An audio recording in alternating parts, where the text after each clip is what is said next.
Welcome to the Marin Green Home Tour. My name is Gretchen Schubeck. I'm the Sustainability Coordinator for the City of Novato, and I'll be your MC. I'd like to introduce the other folks on our event team. We have Julie Chu from the County of Marin. She's hosting this event on the county's Zoom platform and will be providing essential tech support throughout the program. McNeely Feewigger from the Ecology Center is providing extra tech support. And Bob Brown from Sustainable Communities Planning is busy behind the scenes, making sure our presenters and homeowners log in on time. And finally, Amy Kaiser from East Bay Green Home Tours will lead the Q&A sessions with homeowners following each home tour visit. This event came together thanks to this stellar, enthusiastic, and passionate group of individuals, city and county staff, and representatives from local community and environmental organizations. Many of our planning committee members will be active in the chat and during the Q&A sessions, answering whatever questions they can and dropping helpful links in the chat.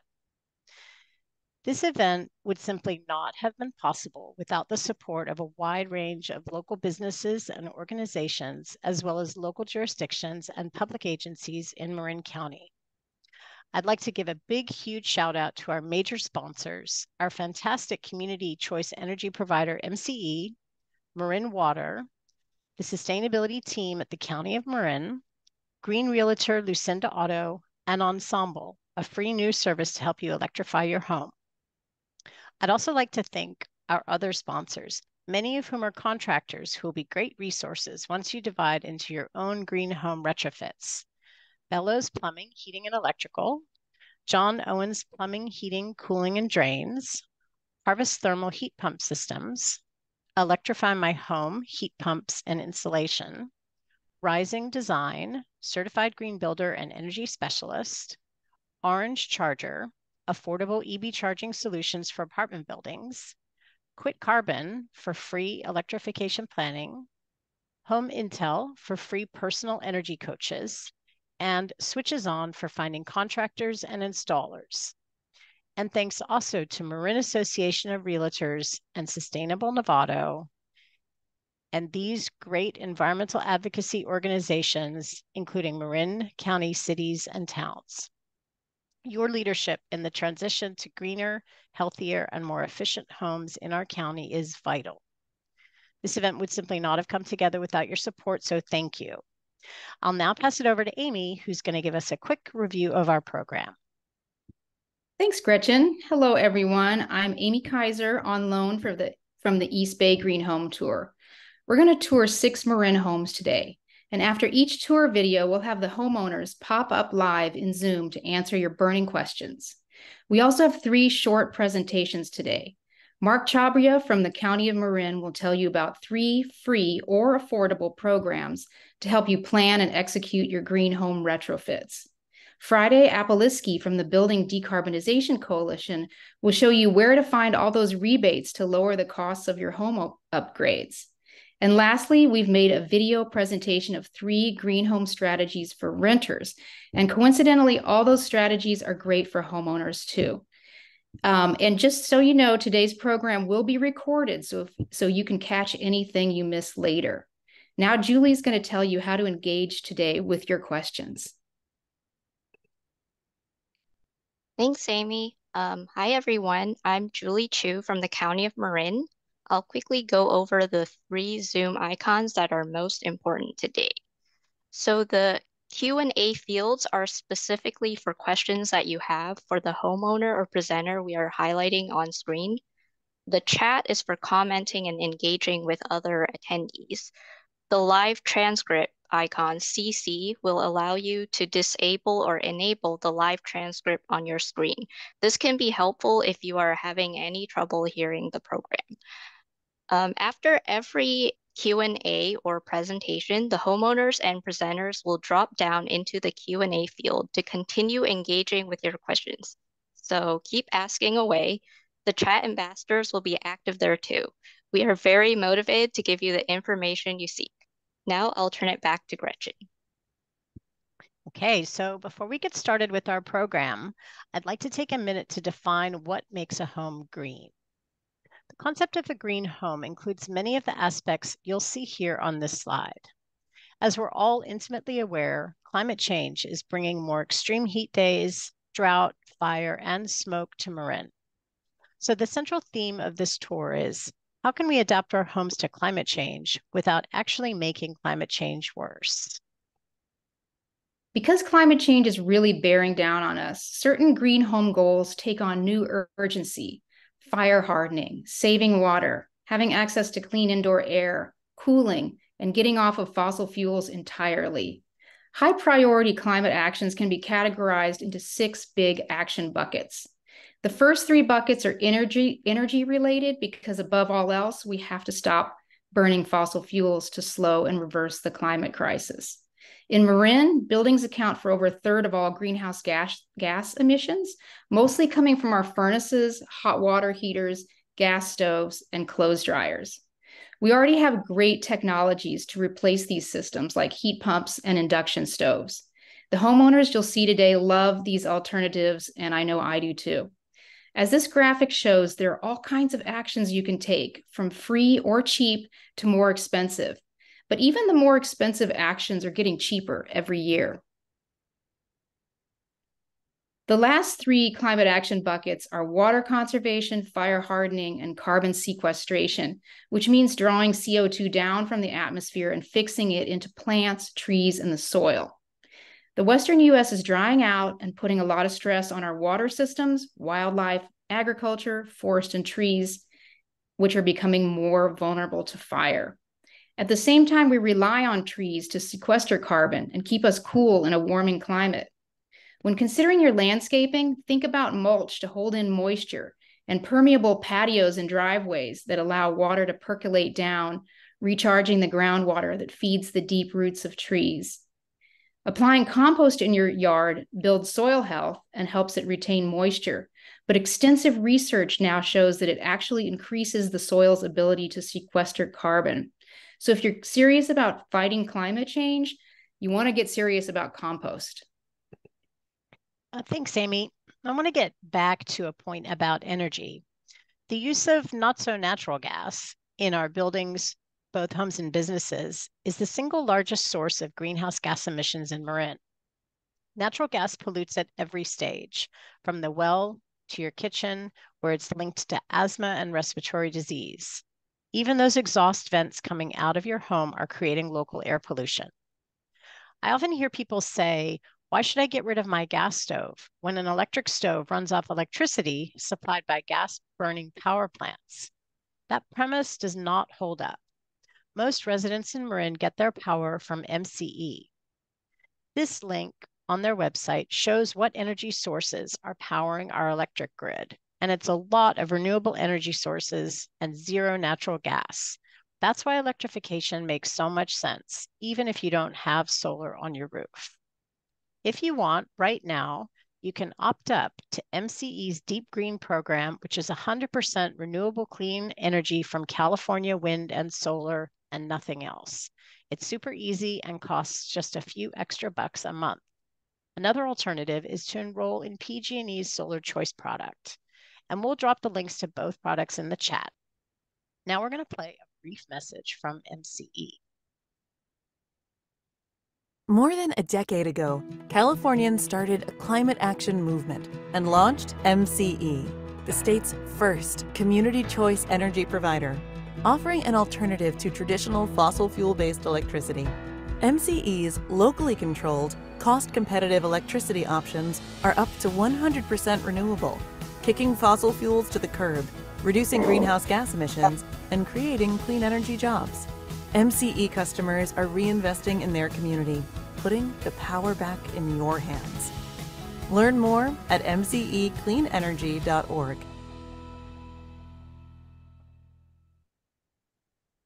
Our number one intention with the Marin Green Home Tour is to get you to start on planning the green home transition.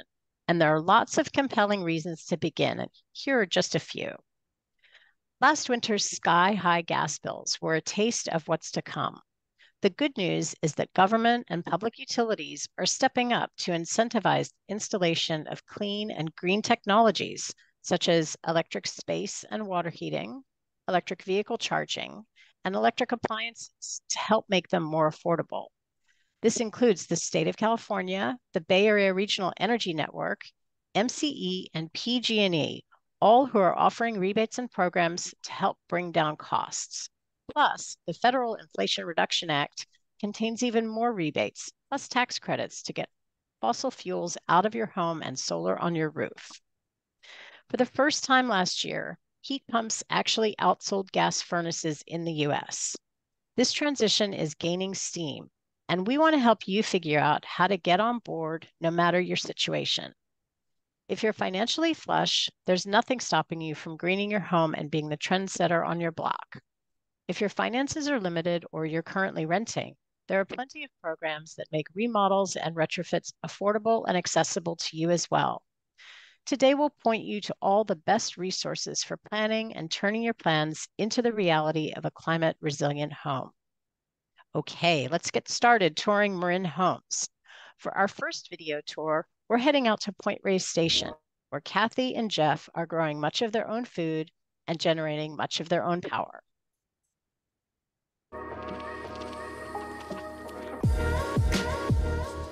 Hi, I'm Kathy Hunting. And I'm Jeff Deichman. And we live here in Point Reyes Station in this 1990 house that we bought 10 years ago. We moved here from the East Coast after... Well, I got out of the car the first time we came to Point Reyes and I said, this is where I want to retire. And we did. The earth needs our help, and we decided that we had the means to do what we could, and it's incumbent upon everybody to do what you can. It's our value to live as lightly on the earth as we can, and so when we moved here, we knew we wanted to start making our home greener, and we started with solar panels and built it from there. One of the reasons we chose this spot actually is because it has such great exposure to the sun and such a good opportunity to put in a garden and have chickens and catch rainwater. We decided to get recycled plastic Adirondack chairs and tables. We replaced our lawn with this mostly native landscape about 2 years ago. I've learned as a Marin master gardener that if you create a landscape that's about 60% native, you're going to be inviting in a lot of native biodiversity, insects and birds. Come on in and we'll show you some of the things we've done. Well, before you even come in, Kathy made this lavender wreath out of the lavender out in the garden. Come on in.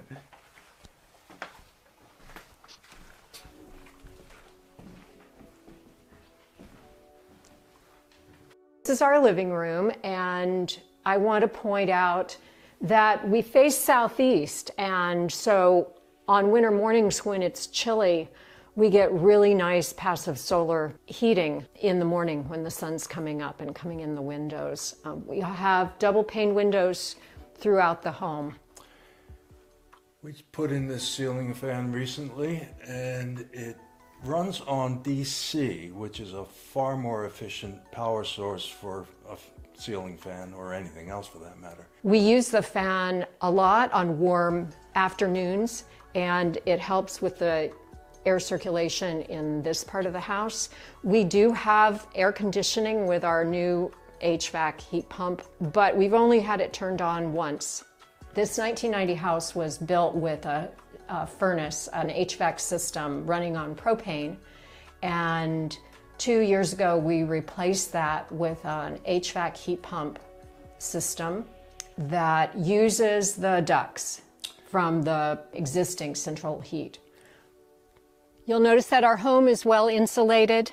This is the outside of our heat pump system. This is the condenser. The air handling unit is inside the basement here. Welcome to our kitchen. This is where the action is. So a few years ago, we knew that our old propane stove was on its last year or so, and we decided to replace it with an electric stove. We considered an induction stove and decided that we were not ready to replace most of our cookware. And so we got a traditional electric glass top stove, which is still much, much cleaner because it runs on the sun from our solar panels. We also replaced all of the lighting in the house with LEDs. Our laundry, all electric.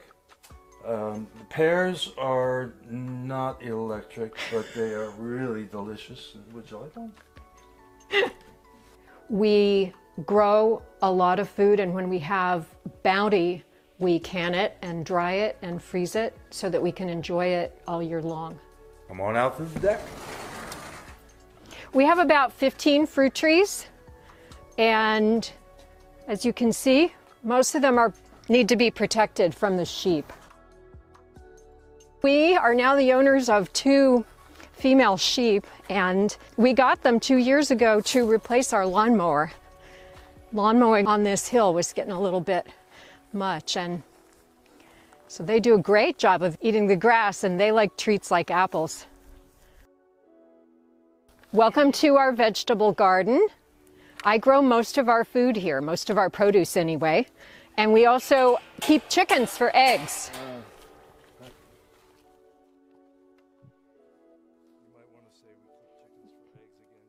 We're in the peak of summer now, and so the beans, the tomatoes, the cucumbers, and the squash are mostly what's still growing.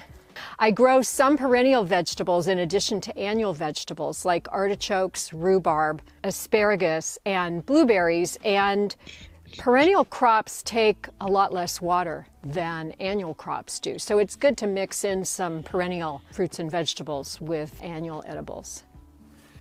We have 6 55-gallon food-grade barrels collecting rainwater off of our chicken coop roof. And 330 gallons isn't a lot, but it's something. And we use it in the spring and early summer in the vegetable garden.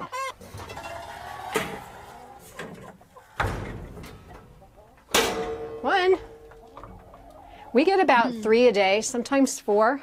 From our 5 hens. I brought in 2 this morning, so that's 3 for the day. This is some of the compost that I sifted the other day, and it's nice. I used it to plant broccoli day before yesterday. This is composted chicken manure and kitchen waste. Our plant waste goes in the green bin. We bought this 2013 Leaf in 2015, the same year we got solar panels on the roof. And this year it was time to replace our 17-year-old Prius, so we're the new owners of a Tesla Model 3. The Leaf charges to a full battery easily on 110 on trickle charging, but with the long range, 270 miles on the Tesla, we needed to install a 220 outlet, and we just charge with the mobile charging kit that came with the car. The last piece of the puzzle for us was completed just this year. We had this Franklin storage battery installed, and so now we capture energy from the solar panels that would otherwise be going to the grid. And we send the excess to PG&E and they pay us for it. The battery is full at the moment, and it's only what time? A little before noon. Yeah. We were deciding between this one and the Tesla Powerwall. They both have about the same capacity. Same price. And same price. One of the reasons we went with this one was because of the slightly safer technology and less degradation over time in the battery capacity. Thanks a million for coming in. This is the site of our old propane tank, and it feels mighty, mighty good to be running on the sun. We're all electric, running on the sun, and we don't miss it at all. Goodbye propane. It was a great day when the propane tank got hauled away by a little crane. It wasn't so little, actually.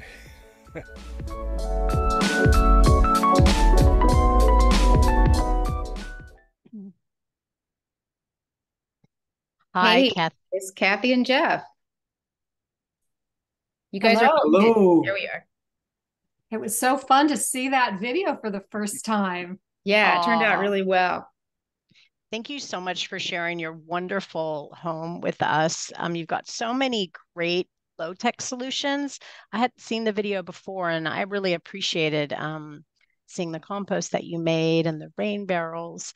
So the life you've created in West Marin includes a lot of self-reliance in terms of food and now energy. How far can you go on your own solar plus battery? And why that battery? You mentioned a little bit in the video. Yeah, thanks for that question. The thing that made us, a couple of things that made us most anxious when power would go out for a couple of days, 1 or 2 days, are the refrigerators and having our internet and phones go down. So we sized our battery backup to provide kind of essential functions like refrigerators, a few lights, a little bit of heating up or cooking food, communications, computers, internet, and not to power our whole house, because that would have been many more thousands of dollars. So it was kind of a financial trade-off. So we're going to see this. We're going into our first winter with the battery backup. We'll see how things go when the power goes down. We do have a wood stove that we're not sure how long we're going to keep it. Ideally, we'd like not to have it anymore, but we may need that for the heat, because the electric heat draws more than our battery backup system can support. Not for long, at least. If the sun's out the day after the power goes out, I think we could kind of run on minimal loads for almost indefinitely. But if it's cloudy, we would probably run out of power in a couple of days. So I'm going to pull some questions from the attendees. So a couple of quick ones. One is like, how big is your property? It's 1.81 an acre. An acre. And then someone really loved your ceiling fan and wanted to know what brand that was. I'll go look. Okay. And then another question is, we have some other fruit dryers. How do you go about drying all the fruit that you produce? We just have a 6-tier electric fruit dryer, and we've been drying apples lately. Takes about 6 hours at 135 to dry 6 trays of apples.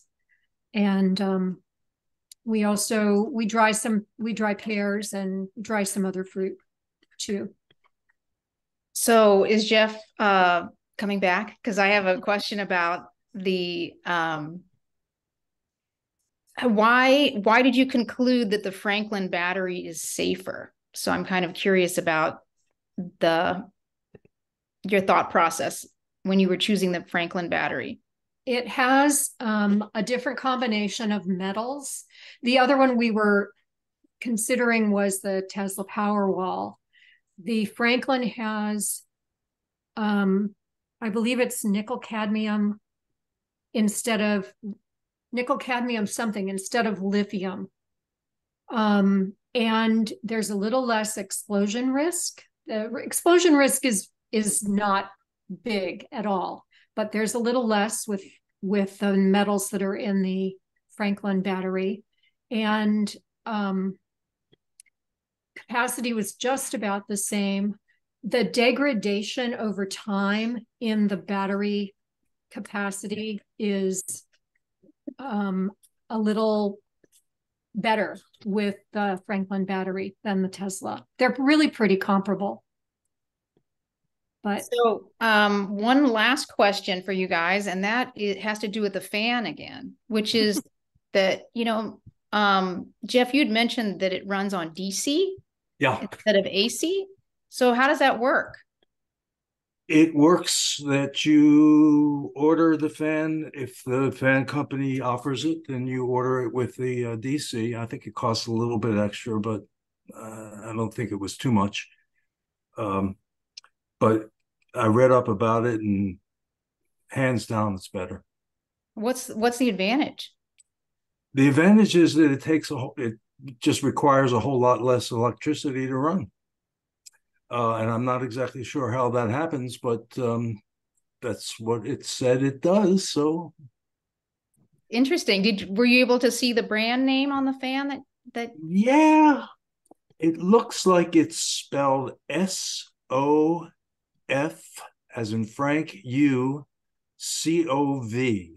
I think it's Sophie Core. Sophie Core? I think. Okay. All right. It was hard to read, and I was standing on a chair. Okay, I appreciate you going to that great lengths. So we're going to move on to the next video, but if you guys could drop down and answer the questions that I wasn't able to get to in the Q&A, that would be great. Sure enough. And thanks so much for sharing your home. Bye. Thanks for stopping by. Now we're heading to Mill Valley, to the home of Phyllis and Fabrice. Fabrice is the director of greenchange.net, a climate action network of Marin citizens who help each other live sustainably. Let's see what they're doing at their home. I'll look up the name of that. Hi, my name is Fabrice Florin, and this is our home. We've lived here for 35 years with my wife and son, and now our grandchildren. And this was built in 1954, which is just as old as I am, and we love it. My wife and I are very concerned about climate change and about the impact we're having on the environment.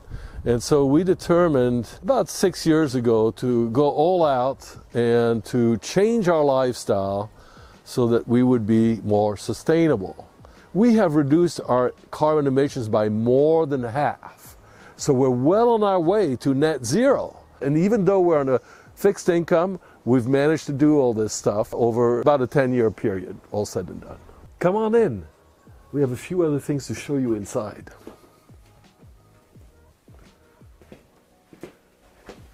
Right over here is our heat pump water heater. So when our old gas water heater broke, we didn't panic. We realized that this was the perfect time for us to switch from dirty fossil fuel energy to clean energy for our water heating. Welcome to our kitchen, where we're going to make some major improvements next year.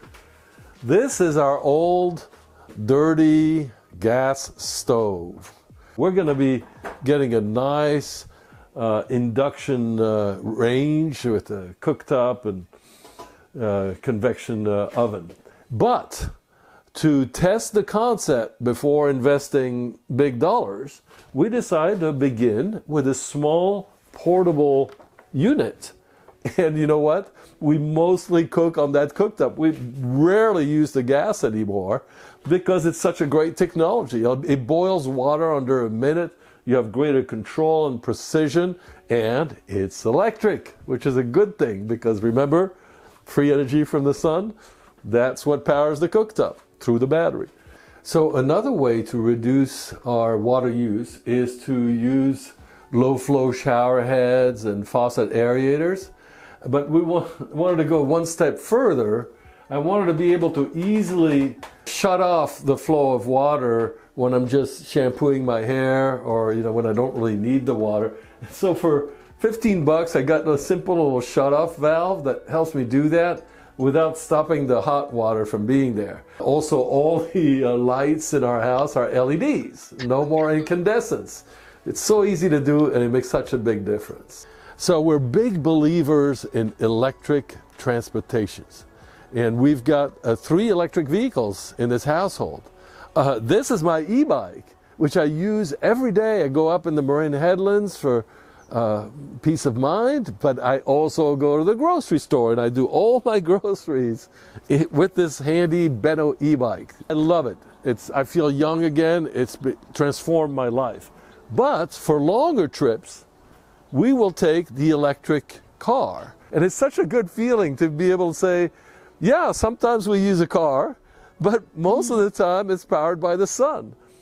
We sold our second car and we not just use the e-bikes for all the local errands. So this is the SunPower hub where all of our solar and electrical are integrated into a single all-in-one solution. We've actually integrated our old electric panel into this hub, which is pretty cool, because for a long time we thought we would have to do a major upgrade to our 125 amp electric panel, but it's not necessary to do a major electric upgrade. So I'm showing that to you because this has really become the heart of all of our electrical use, and it's fully integrated with our SunPower solar panels and home battery, which I'll show you next. This is our home battery from SunPower. It connects directly to our solar panels up on the roof, and it stores enough electricity to power the house for a couple days in case of an outage, including the refrigerator, including the big TV, who are the big power sucks. And it's usually charged by 11 o'clock in the morning. Because of the drought, we had some really hard decisions to make a couple years ago. One of the decisions was to get rid of the lawn altogether, because that was the biggest culprit in our water usage. And in addition to that, we decided to use rainwater tanks. So follow me and I'll show you what those guys look like.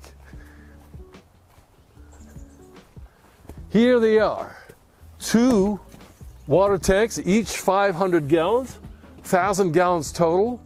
And what we do is in the winter, just a couple rains will be enough to capture the rainwater that's coming through the roof, comes through these pipes, into the rainwater tanks.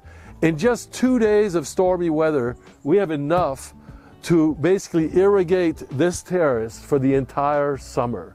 So a lot of the devices that we've just seen in our home are controlled by apps. So it makes it really easy for you to see what's going on. This one here tracks how the energy from the sun is converted to electricity to power our home. This app here is Ratio, and so we control all of our zones in the garden through this little scheduling system. This set of pavers is permeable, which means that when the rainwater falls, it can go through between the pavers instead of just going down the hill and causing all sorts of flood issues, which would have been the case if we had kept our old asphalt. Here we are on the side of the street looking at the water meter. We became really concerned about our water use, but we really were not very clear on what was using the most water. So this little device from Flume attaches to the water meter, and it measures how much water you're using. And it transmits that information electronically via Wi-Fi to a unit in my office that gives me very precise measurements. That's how we find out that the lawn was the biggest culprit, and that the lawn had to go because it was using 1/3 of our entire water use. For us, it's been such a fulfilling experience to gradually transition from the old dirty fossil fuels to the clean energy. And you feel uplifted by doing it, and you end up saving money. A good way to get on the road to making a green change in your life is to join a climate action group in your area, because you can learn from other neighbors. And we run a climate action network here in Marin in the Bay Area, which you're welcome to join. It's called greenchange.net. And you can go to our website and check out all the online guides that we provide for all these actions that you can take in your life, as we have in our own home.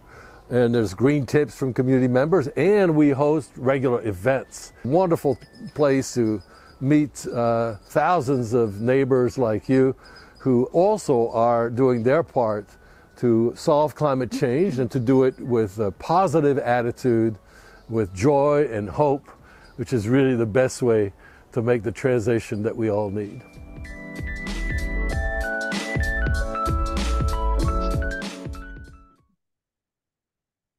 Hi, Fabrice and Phyllis. Wow. First of all, Fabrice, thank you so much for all your amazing work you're doing with Green Change. It's such an important part of our Marin community, and that driveway is really something else. I saw somebody in the chat was like, "Wow, that driveway!" But that driveway is gorgeous. So Thank your you. yeah.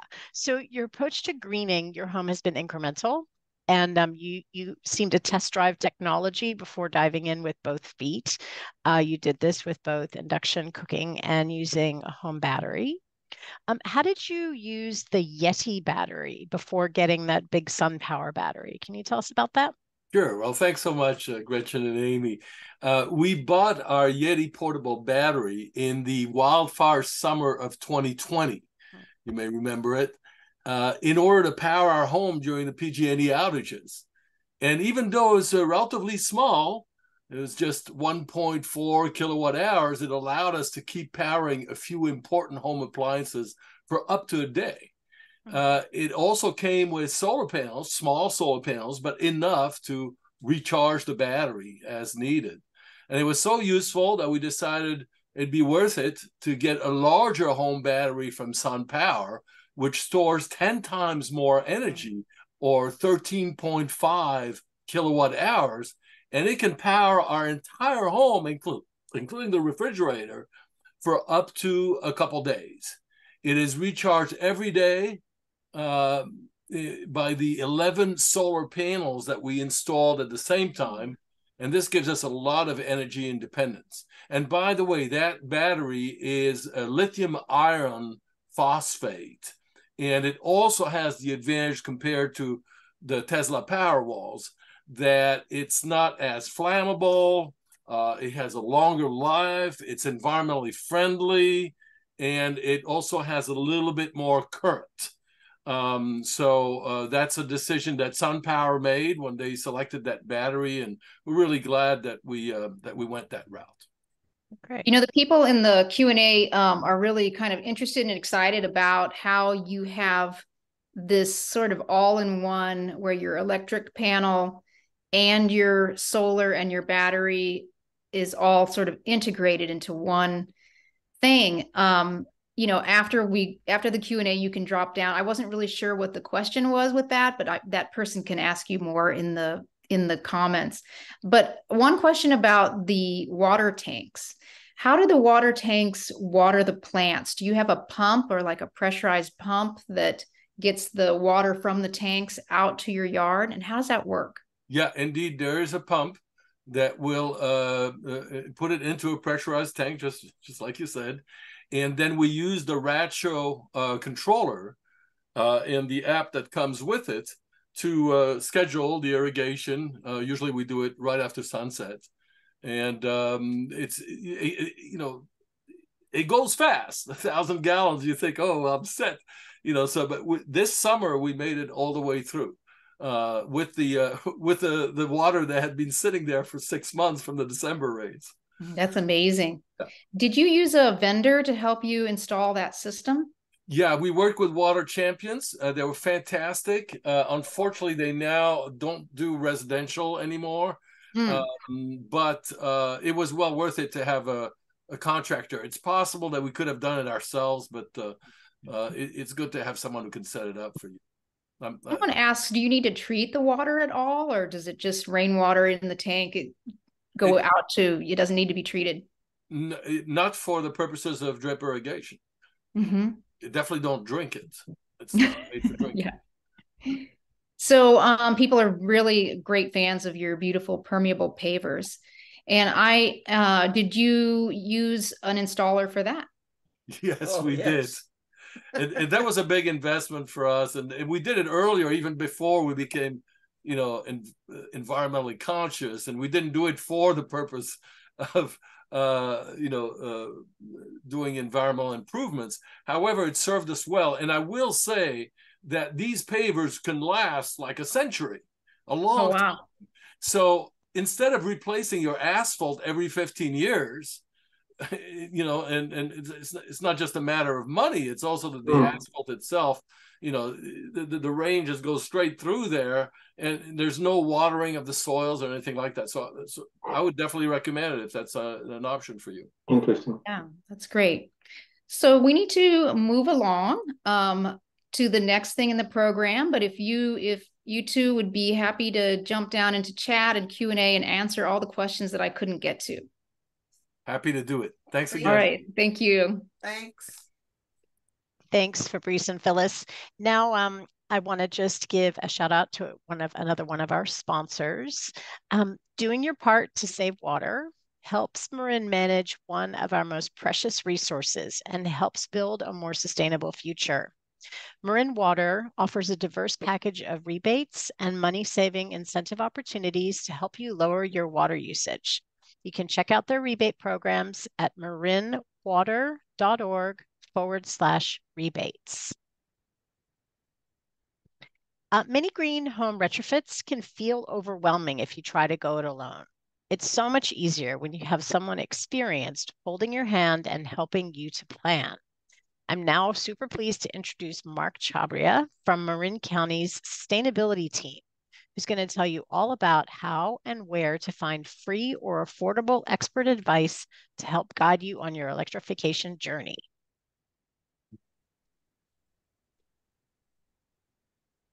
Great. Thank you so much, Gretchen. And good evening, everybody. My name is Mark Chabria, and I'm a program coordinator for the County of Marin's sustainability team. I coordinate the Electrify Marin rebate program, which offers rebates and support for gas to electric appliance upgrades and various other activities that support the county's climate action plan, including this event, the Marin Green Home Tour. So I'm really glad to get to be here for the second year in a row.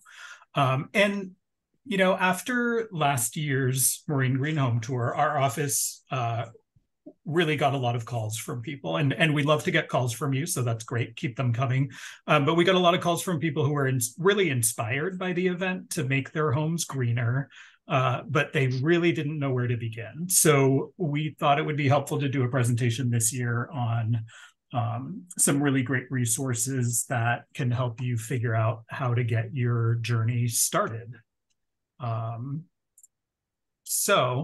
I'm going to talk about some of those today. So when you start thinking about greening your home, a lot of questions come up, like, you know, which appliance should I replace first? Or do I need a service panel upgrade? And what about the rebates? That all seems very confusing. You know, a really great example is, it sounds so simple to switch your gas water heater to an electric one, right? And we really wish it was as easy as just flipping a switch, but it's not. You have to think about things like how much electrical capacity you have available, and whether your current water heater's location is suitable for a heat pump's water heater, which has some different installation requirements than a gas one, whether you'll be impacted at all by the noise that a heat pump water heater makes. It can definitely be super overwhelming.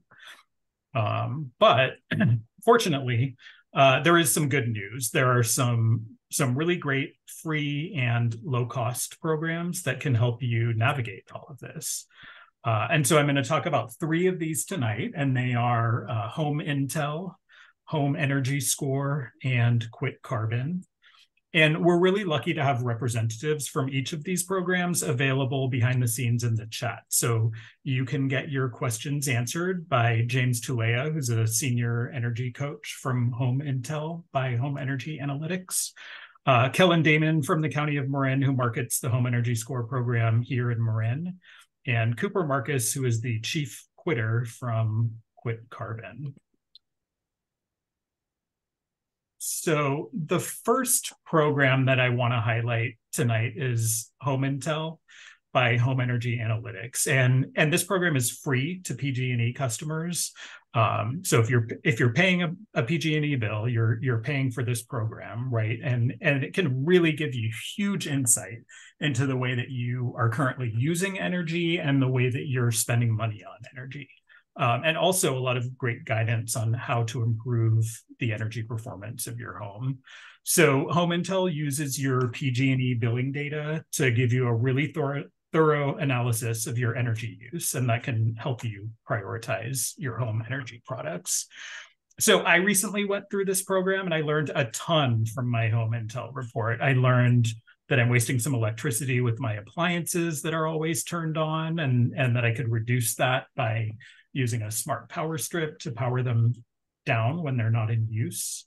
I also learned that winter space heating is costing me a lot, and I'm now working on some weatherization and air sealing projects for my home, just to see if I can improve that this winter as it's starting to get a little colder. And then I also noticed a couple of huge spikes in my energy use in November and March, and I realized that those correspond to my vacations. So I'm going to have a chat with the house sitter, right, who takes care of my pets, and see what's going on there. So the report that Home Intel gives you is really easy to read and understand, but it's also very comprehensive. And beyond just providing you with a whole bunch of information and analysis, they will also assign you a home energy coach who you can connect with directly to figure out the best direction for your home improvements, like help you decide what are the easy, low-hanging fruit actions that you can take, and what would be the best bang for your buck for bigger and more expensive upgrades. So a couple of other great services that Home Intel includes are an analysis of your electric service panel that's based on your actual usage. And so we know that a lot of service panel upgrades can be avoided by taking a deeper dive into your service panel and optimizing it instead of upsizing it, right? So this data can be shared with your contractor and, help them in, realizing that there are ways that upgrading the service panel can be avoided.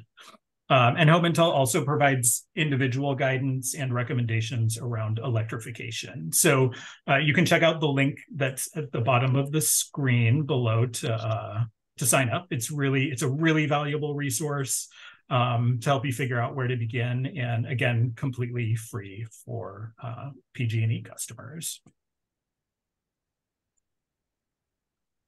So next, I want to talk about the Home Energy Score program, which was developed by the U.S. Department of Energy. This is it's the only one of the 3 programs that will actually send an auditor to your home to really get a hands-on evaluation of your specific situation. There's a small cost for the service, but fortunately, Marin residents can get a rebate on a Home Energy Score through BayREN, and the service usually costs between $200 and $400, but the BayREN rebate is $200. So you'll be paying less than $200 or $200 or less to have a professional energy auditor come to your home. It's a good deal. So the auditor will inspect your appliances, your windows, your insulation, basically all the aspects of your home that relate to home energy, and assign your home a numeric score between 1 and 10. You can see that the home in this sample report got a 3, which isn't the greatest score. Their energy costs are pretty high. There's a lot of room for improvement here. But we can also see that with improvements to the home's air sealing and insulation, they could move up to a 7. And with additional electrification upgrades, they could move up to a 9. So giving somebody a bad grade isn't very useful unless you tell them how to improve, right? So the Home Energy Score also includes customized energy improvement recommendations.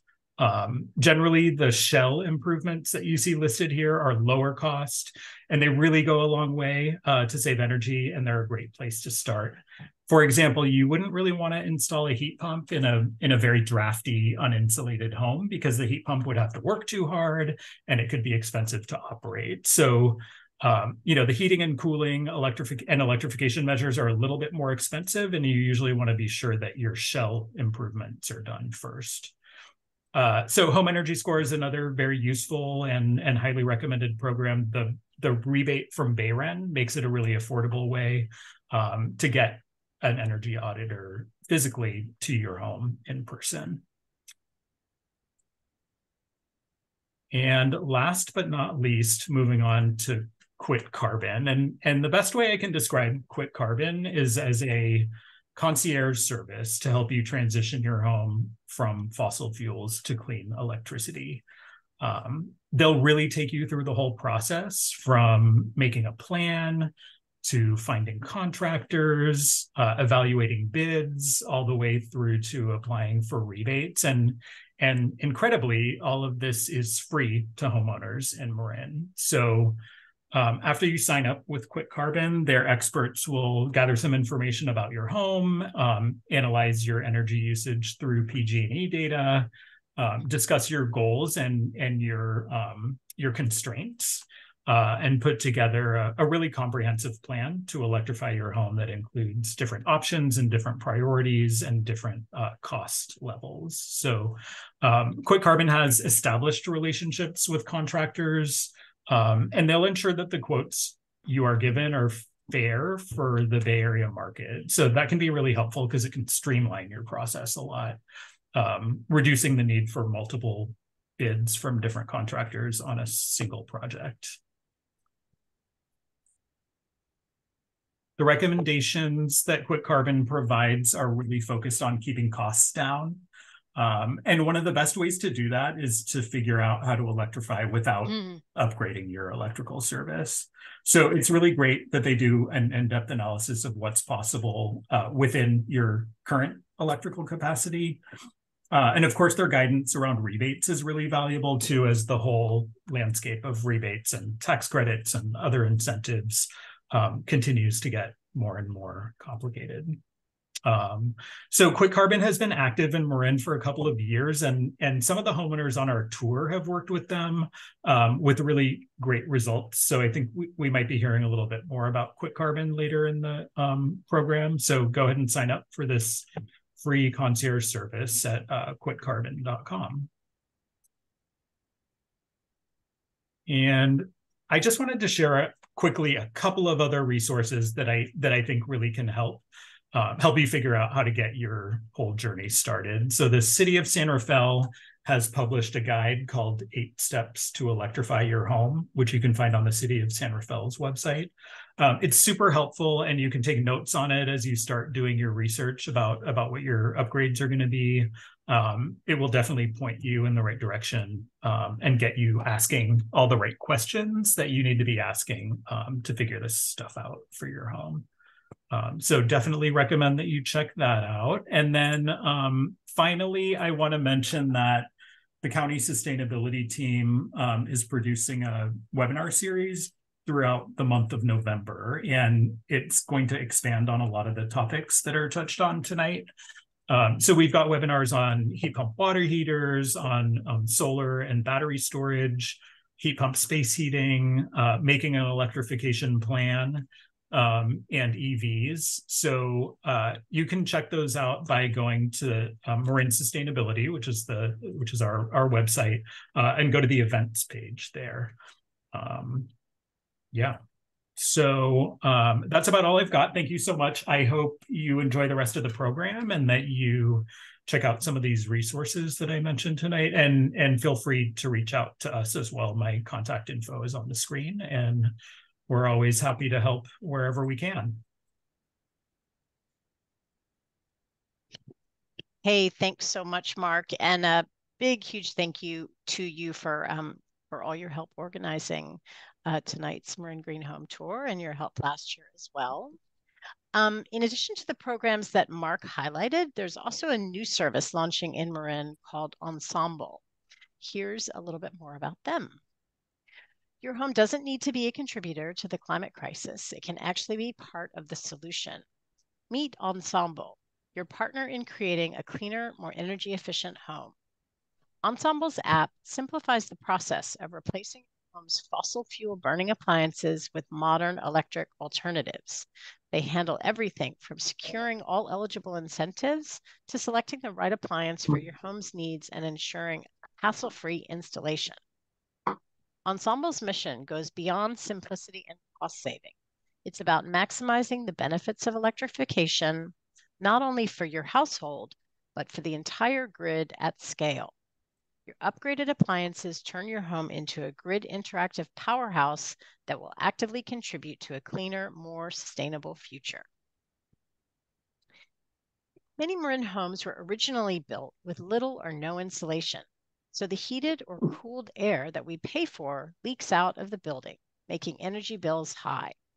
The next two homes we'll tour were retrofitted to be very well insulated, one from the inside and the other from the outside. Let's take a look at what Luis has done.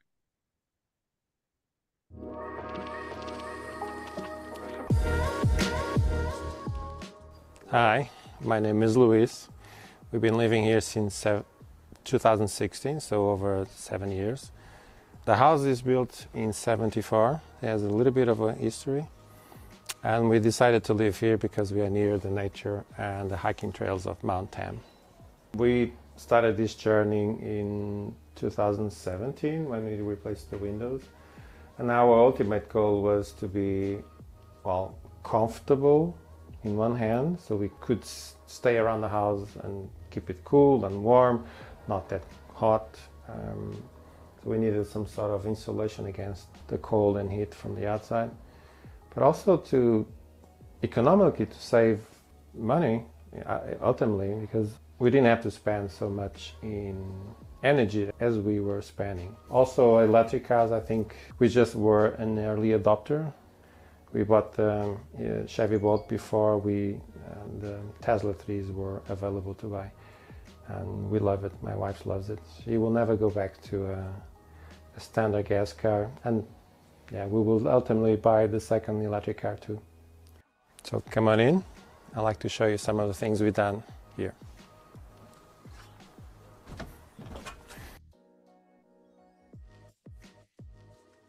Welcome to our living room. One of the noticeable things we did here in the last years were insulating the walls, because there was no insulation since '74. So this is the first time the house has insulation. We notice a big difference in how heat and cold gets exchanged from the house. Also, the double pane windows helps a lot in terms of insulating sun. It doesn't get as hot inside. There's a 25 SPF in the windows. We added this amount, 6 inches of insulations to the house, and this provided an enormous barrier against cold and heat. We did the same thing also between floors and allow us to retain more heat on the ground floor and also to insulate noises coming from the upper floor. Another thing we did while we're doing the remodeling is we replaced the old door with the insulated door, even double pane glass door, so we have more light coming in here, and it's wonderful.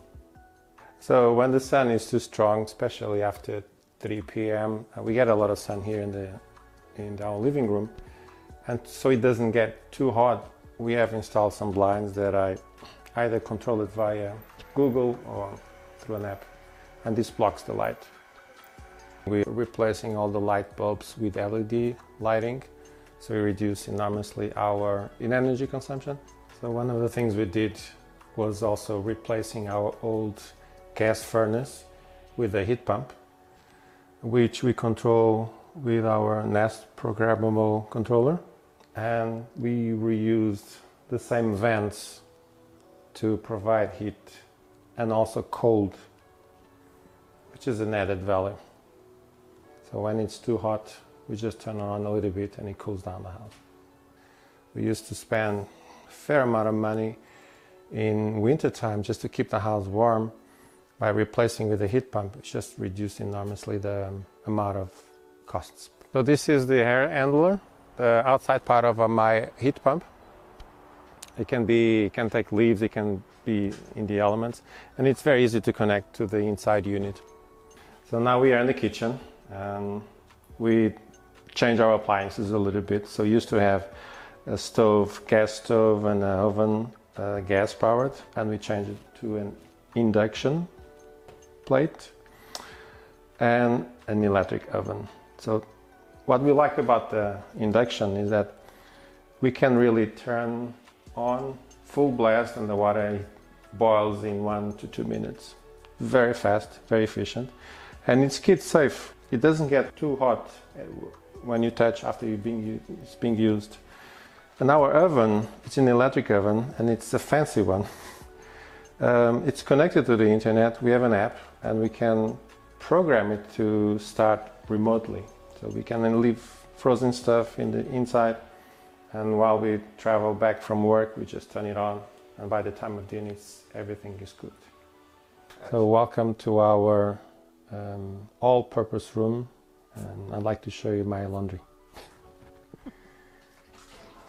So we have a newer washing machine and a heat pump dryer, which I like it very much. It's a heat pump technology, so it doesn't spend as much energy as a traditional resistant, and it doesn't require vents, so all the water is condensed in a water deposit that I can just get rid of. And the machine didn't come with a timer, so I decided to have these little devices called SwitchBot, I think, that I can program to punch the buttons and start at midnight when I have a good rate for electrical consumption. So in sunny days, I put the heaviest items in this clothesline, and I just put it outside and leave it to dry.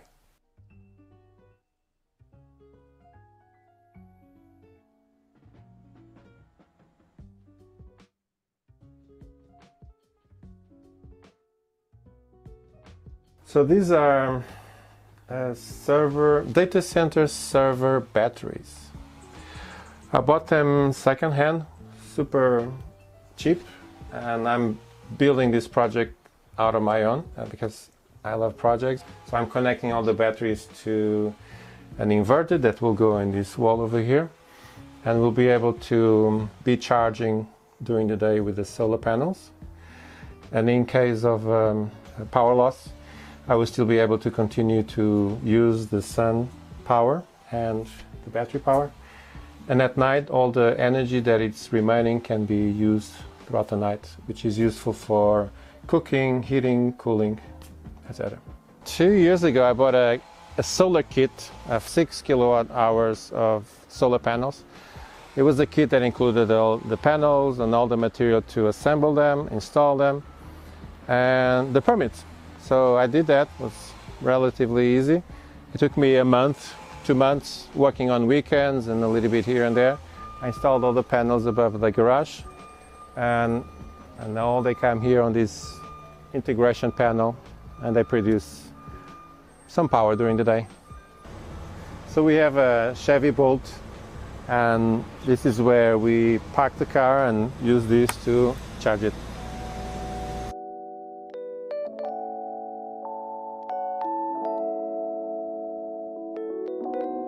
Thank you for visiting my home. I hope what you saw would inspire you in your future journeys in saving energy, being more efficient in whatever you decide to be.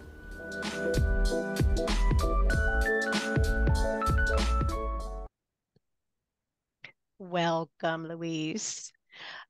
Okay, first of all, I've never seen a heat pump dryer, so that was great. It's one of the things I love about this tour is we get to see these technologies like in people's homes, and we hear about how much, what a difference they're making.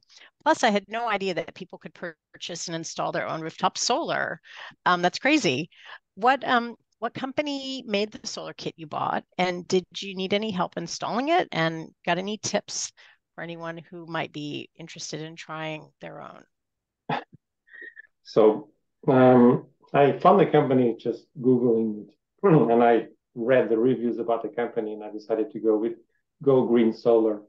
I bought 6 kilowatt hours worth of panels.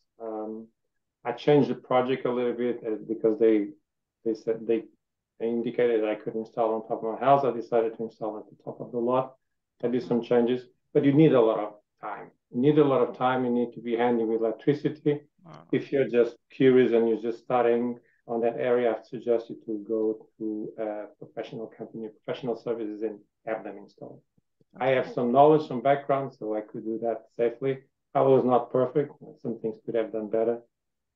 But it was a fun project. So gogreensolar.com, and that's the company actually. So I have a question in the Q&A. Did you thicken your walls or build a secondary interior stud wall to enclose the 6-inch of added wall insulation? Or did the insulation simply fit within the existing wall cavity? That's the latter, yeah. So I have the walls, which is 1.5 inch wall, 1.5 inches thick of wall, and then the shingles, that's no insulation. And then there was a space with the beams or the studs that I filled in with insulation. It was denim material the contractors filled in and put the drywall on top. So the ladder. Oh, okay. So it actually fit. Yeah. And then the drywall was put on top. Exactly. Got it.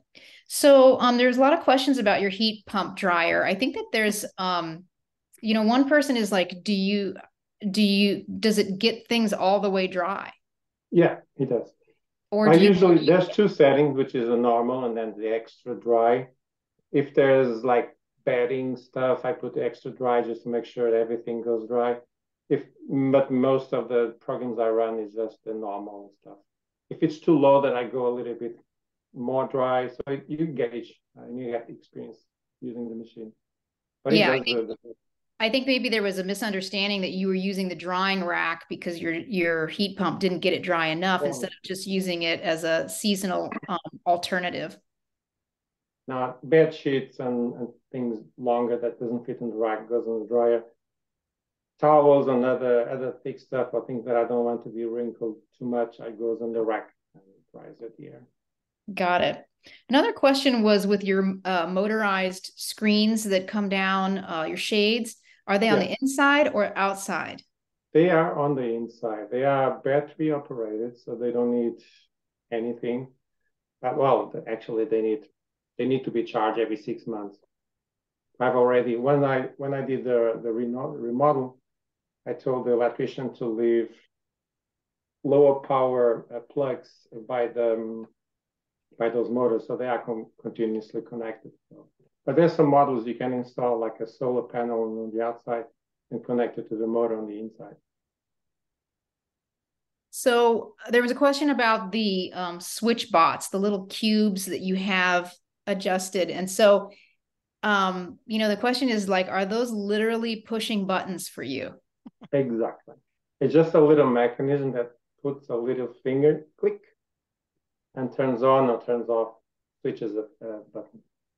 Very useful. So people use it to make coffee in the morning and turn on the coffee machine, and then it's already ready by the time person is walking to the coffee machine, or I use it for this. Any other machine that doesn't have like a programmable timer to start at a certain time, you can use that. So SwitchBot is the name of the brand. Yeah. So how did you connect your DIY solar system to your home and avoid grid tied approval by PG&E? So I connected and I got the grid tie approval. In fact, so the old permit included that capability. I also worked with an installer to upgrade my solar panel, my main service panel, because it needed to be upgraded to 115 amps. And with that, so I had to go through the process of, it's a program, it's a self-service program that you connect to the PG&E, you tell them who is the installer, in this case with me, or who's the vendor, how many panels, and then you just submit for approval and you get the approval back. It's simple. The most complicated thing was to upgrade the service panel, which was one, expensive, and second, it took the whole day waiting for PG&E that you don't have like a specific hour that they show up to replace your panel. You basically have the man waiting the whole day, waiting for PG to come, cut the power, replace the panel. That was the trickiest part. But you go through that anyway. So I guess my very last question would be, have you made any progress on your DIY battery project?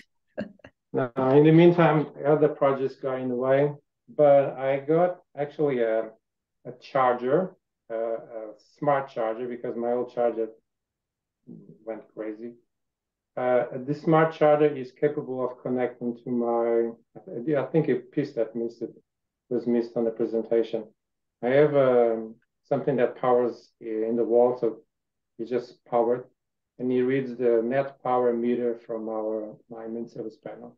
So I know in any time how much I'm consuming from the grid or producing and sending it back to the grid. And that thing talks to my charger, my car EV charger.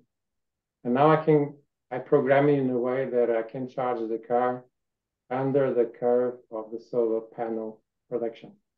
So usually the solar panel production is the curve, starts slowly in the morning and then starts ramping down. With the car charger, if you don't have a program, it consumes a flat. With this one, I can keep charging under the curve. So basically, I don't consume anything from the grid to charge the car. I consume the sun power. That's nice. Yeah.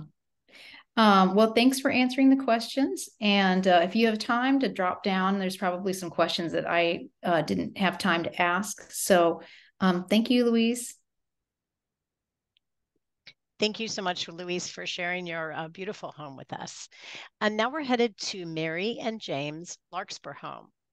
Mary is a passive house expert who retrofitted the home into a passive house through exterior insulation. And James is an architect who took the lead on electrifying their home.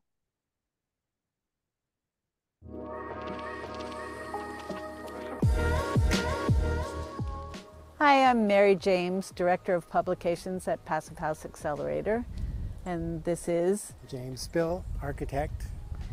And this is our house. I bought the house in 1990, and it was built in the early 1970s. I love living here because of the quietness and the park-like setting here. We have retrofitted the house both to make it more energy efficient and more fire resistant. I've been covering building science and building energy efficiency since 1998.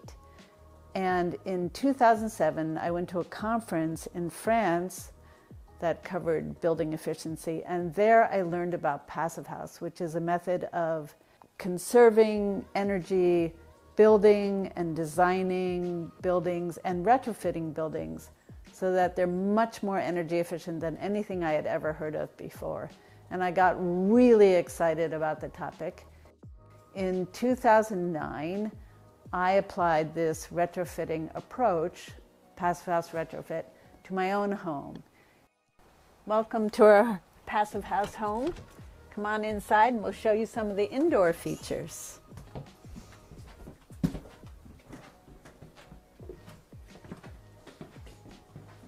In winter, it stays warm while using very little heat, and I have no air conditioning, but in summer, there's often a 20-degree spread between the outdoor temperatures and the indoor temperatures. These are our high-performance triple-pane windows, which open like this. They're very solid, and they can also be opened in a ventilation setting, ventilation only, like this. When you do a retrofit of a building, the first thing you have to decide is, are you doing it from the interior or from the exterior? And I chose to do my retrofit, adding insulation and addressing air tightness from the exterior. I was living in my house during the retrofit, so it was a lot simpler to do it from the exterior and also more cost effective. Insulating from the exterior allowed us to preserve the vaulted ceiling look that was always here from the very beginning. I chose metal roofing, both for their reflective capabilities and also for their fire resistance.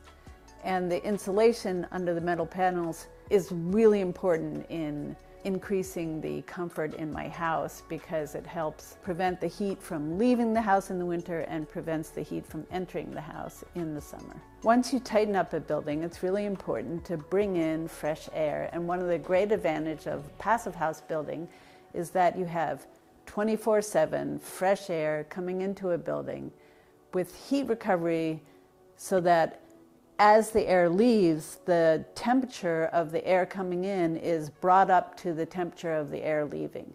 And so we have air being extracted from the kitchen area 24/7 and being supplied over here to the living area 24/7 with heat recovery ventilation. We have further improved our heat recovery ventilation by adding a pre-filter that we only use during smoke events. And that's another great advantage to having an airtight passive house building, because no smoke gets inside. The only air that comes into the building gets pre-filtered to take out the smoke particulates. So here we are in the downstairs, the basement of the house. And this is our heat recovery ventilator. So this first object is the HRV. So we have incoming air coming through it. It gets pre-filtered. It goes through a heat exchanger with the outdoor air going beside it, and it goes into the house in a steady, continuous flow. There are 2 hot water tanks over here and a Harvest thermal heat pump on the outside. So that was both the hot water for the house, for the domestic hot water, and it was also the supply heat for the furnace, which is over here. This is our stand-in heat pump. It's part of our Harvest thermal system. It uses CO2 as a refrigerant, which is a very low global warming potential. It's very reliable, but it heats all of our hot water for space heating and domestic hot water. Welcome to our kitchen.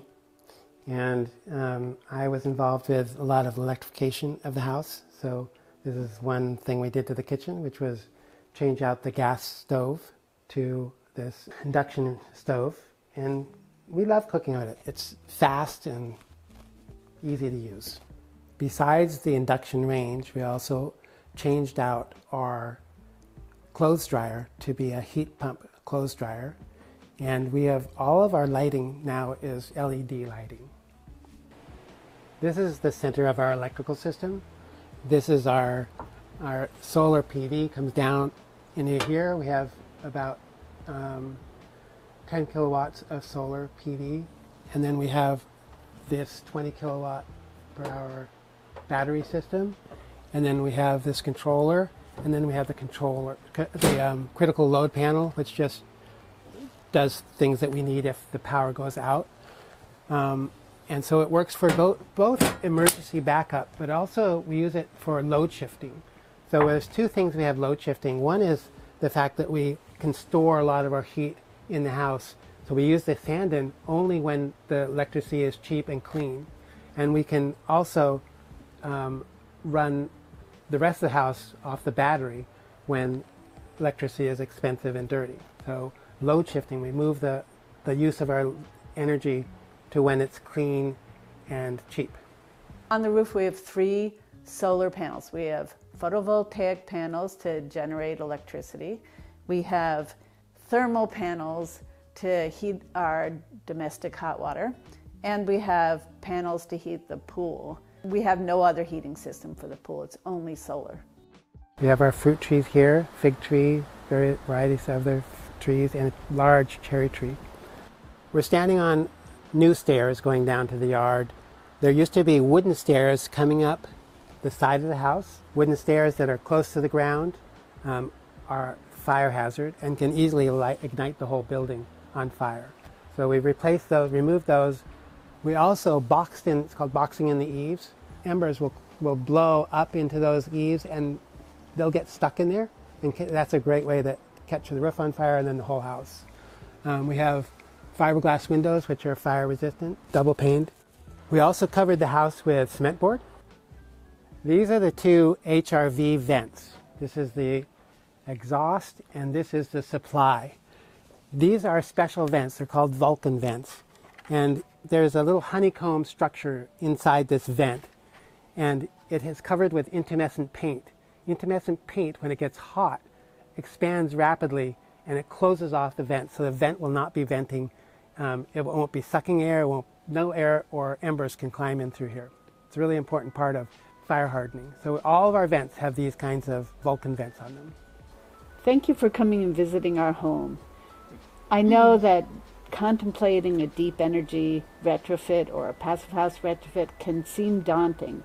The important thing is to create an overarching plan and then you can implement it in steps, year by year, to get it done. So it's not as scary as it could be.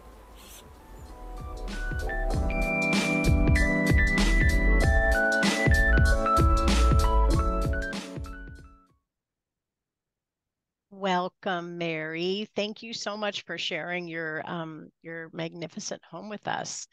And please send our regards to James as well.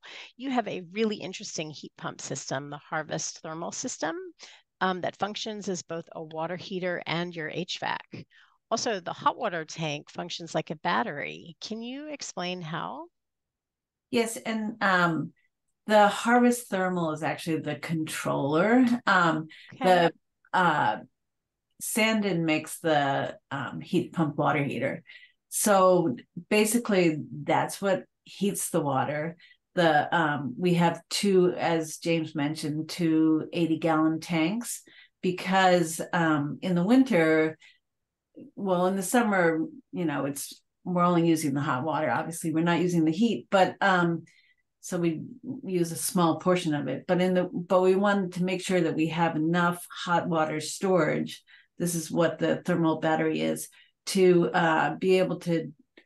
The hot water goes through an air-to-water heat exchanger, and my old, which then blows the hot air through the old ducts that I always had when I had a gas furnace.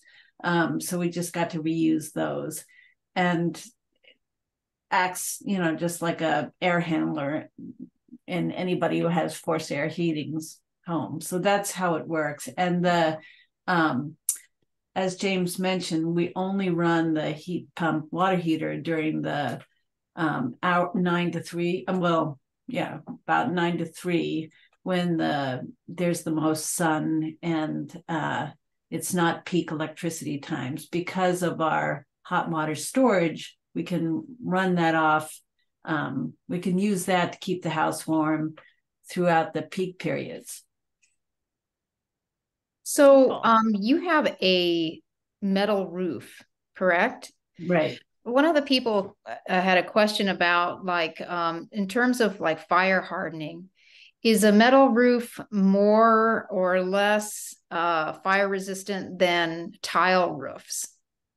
Well, okay, I'm not a roofer, so, but I know that tile roofs can be, that they're very fire resistant too. For me, the advantage of the metal roof is I had no insulation in my ceiling at all.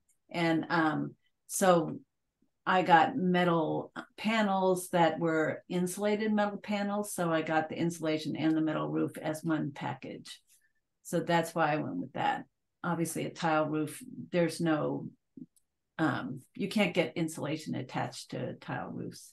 Yeah, that actually plays into another person's question, which was, clearly you added insulation to the exterior of your house and then encapsulated it in cement board. And the person was like, did you also do that with the roof? And you're saying that you did, that the roofer offered this, like, to install a roof that had insulation under it. Right. It wasn't, it was the choice of the architect I was working with at the time. This is more of typically used in commercial buildings. It's, not a rare product, but it's just not used that often in residential buildings, but there's no reason why it can't be. When I was at your place, it was just really interesting to hear your story of how you did all this insulation on the exterior while you were living in the house. Right. So, all the insulation and air sealing was happening on the exterior rather than the interior. Luis, one of the things you could see from my tour, so Luis added insulation from the interior, which is fine, but not when you have wood paneled walls like I do, because you can't drill a hole into the wall and fill in insulation into the wall cavity. Because it would look really ugly but with drywall, you can cover it up and paint it over, and then you don't see where you drilled, where you made the holes. But I couldn't do that in my case. So that was another reason to do it from the exterior. And fortunately, I mean, for some people, their house is too close to the neighbor's house, and you know, thickening up the walls by 3 inches, which is what I did. You can't do that in some situations, but in my situation, that was definitely the way to go. So people who, I mean, metal roofs are very durable. They last an incredibly long time, and they then get recycled if at the end of their life as well. Somebody who's kind of considering a metal roof wanted to know, is it really loud when it rains? No, I mean, I have noticed it. It did change the sound. So now I've been, that got put on in 2010. And so it's been 13 years. So I've kind of forgotten what it used to sound like, but it did change the sound, but you know, it's not that loud. The last question for you is, do you have any contractors in Marin that you recommend that you think are really good passive house contractors? You know, I don't know any because I haven't done work. You know, I did that work again back in 2009, 2010. So I haven't done any work since then. And fortunately, it's been really durable. That's great. So I haven't had to do, I mean, we've done electrification changes since then, but I haven't had to do any of that. So great. Well, you know, this is a good point for me to mention to everyone that if there are details about these homes that you are interested in, but you didn't write it down as you're watching this program, on the website, on each person's home, you can click on the picture of their home, like Mary and James' home, and you can see all of the links and details about their systems that they've shared. And because Mary is a passive house expert, she included some passive house resources and links for you to explore. Right. And I just wanted to mention one more time, I mean, tightening up, doing the air sealing is so important to getting your house comfortable. And it also has, as we mentioned, the smoke resistance during smoke events. So that's really something to explore. And I'm sure there are contractors who are much more familiar with it now than 13 years ago when I was doing the work. That was a little challenging to find somebody who understood and valued the importance, because it's very deep. I mean, it's not complicated work, but it's detail oriented. So it's good to get that done anytime you're adding insulation. Great. Well, thank you so much. And if you could drop down and answer any questions that I didn't get to. Thank you. Thank you. That's great. So before we move on, I just want to also share really quickly our deep appreciation for Sustainable Marin. I'm going to talk about Lucinda in a minute, but Sustainable Marin is the fiscal sponsor of this project. And we just wanted to make sure that they are feeling the love because they're a really important part of making this program come together. So Lucinda Otto, an agent with Vanguard Properties, is proud to hold green designation from the National Association of Realtors, specializing in residential real estate in Marin and San Francisco. Lucinda is an expert at identifying sustainability upgrades that will add the most value to your home, and understanding how to market green homes is key to getting the best return on your investment. Lucinda partners nationally with green real estate experts, including property appraisers, to stay current on industry trends. And to celebrate the upcoming centennial of her 1924 California bungalow, Lucinda launched the 100th Birthday Project, a 5-year plan to achieve green certification. She's a proud sponsor of today's tour and will be live in the Q&A to answer your questions about getting the most value out of your green home upgrades, both now and when it's time to sell. To learn more about Lucinda and the 100th Birthday Project, visit her website, lucindaauto.com. Now, I'd like to introduce you to our next presenter. Welcome Friday Apoliski, Director of Communications for the Building Decarbonization Coalition. Friday will walk us through the Switches On website, which is hands down the best place right now to find rebates, contractors, and advice. Friday will drop down into the chat afterwards to answer all your questions after her presentation. Hello, thank you all for having me this evening. It's been a really wonderful talk so far. All right, I'm going to share my screen so that you can actually just see the website live as we talk about it. Can you all see that? Yep. All right. So this is the homepage of the switcheson.org. The Switches On is the consumer inspiration program put together by the Building Decarbonization Coalition. We're a nonprofit organization that works with all the stakeholders involved with buildings, and that includes folks like you and me who live and work in buildings. So this website is designed to do three things. First, to provide education for all of you who have questions about certain kinds of appliances, also to provide inspiration. There's a blog and a newsletter and all kinds of other places where you can find inspiration, people who are switching, like what we are experiencing this evening, all of these incredible homeowners sharing their stories. And finally, to help you switch. And that's the thing I think everybody wants me to talk about the most. So here under the Learn More, as I said, you can get more information on electric appliances. We have resources for renters. You can check out our blog and also sign up for a newsletter so you know all of the latest new things that are happening. I can tell you that there's some really exciting and embargoed news that will come out in the next couple of weeks. So I highly encourage you to sign up for our newsletter right here because we have exciting announcements coming. So with that, let's go to the Make the Switch tab. When you click on Find Incentives, it will take you, I already did it once, it will take you to this page where you can put in your zip code. I put in a Marin zip code and pressed enter, 94901. And it turns out there are 25 incentives available for single family homes just in Marin. And I just want to quickly kind of show you what they are. You certainly can use these tabs on the side to filter down further.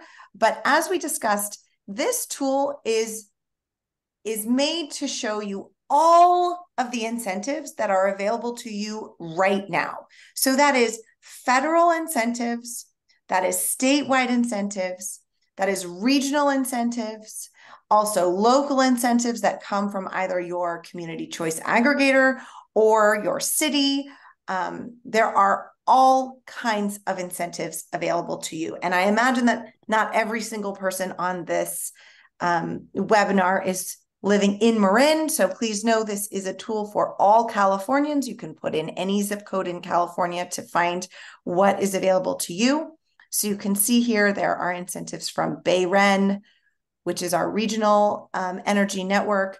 There are incentives also here from Comfortably California, from Electrify Marin, from Energy Smart Homes. There's also the federal tax credit. Down here at the bottom, I think, is Marin Clean Energy. Here we go. There's some from PG&E, and there's also statewide rebates from Tech Clean California. So many rebates are here.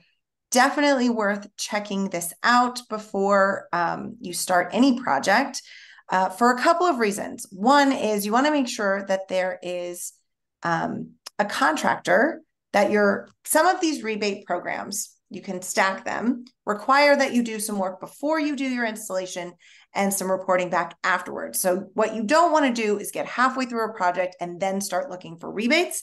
Definitely advise that you look at that up front. Also, many of these rebate programs have a qualified contractor list. So back here on the homepage, you can go to the Find a Contractor tab.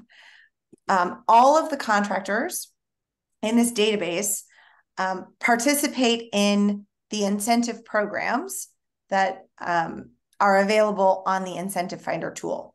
So you can use this to search for a contractor in your area. I think I did 94901. So let's do that. You can see there are almost 80 contractors, it says here. And they just start listing down, and you can see that they have Google reviews, they have different certifications. They also do different installations. Some will focus on air sealing, some, which I know Mary was talking about, and home envelope, or you can focus on folks who just put in heat pumps, or just plumbers who put in heat pump water heaters, whatever you're looking for. And you can request a quote directly from the website. So all of these things are available to you. We update this site constantly. So please know that the minute the IRA incentives are available, we will be updating you.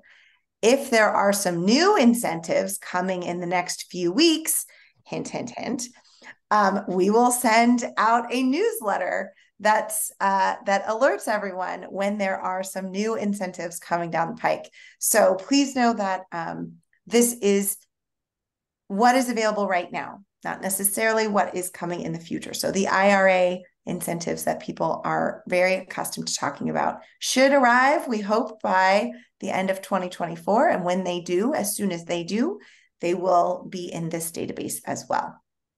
And lastly, I just want to say, we do have a form here if you want to be an ambassador. Many of the folks here who are sharing their stories about their home electrification journey are also part of our volunteer team.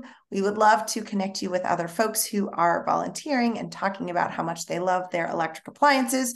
So please check it out. theswitchison.org. With that, Amy, have I stuck to the amount of time that you wanted? Yeah, you're amazing. Thank you so much.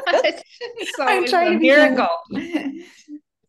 Now if I could just figure out how to unshare my screen. Thank you so much, Friday. I know the amazing work that you guys are doing at the Building Decarbonization Coalition, and your website is so very helpful. I know that everyone really appreciates it. So keep up the amazing work. Thank you. Yeah. So now we're going to go to Mary's home in San Anselmo. Mary wanted to electrify her home and move away from fossil fuels, but she ran into limitations. There were undergrounded power lines and a long driveway, which meant that upsizing her electric panel and service was way too expensive. So she figured out how to do everything on her existing 125 amp panel. Let's take a look.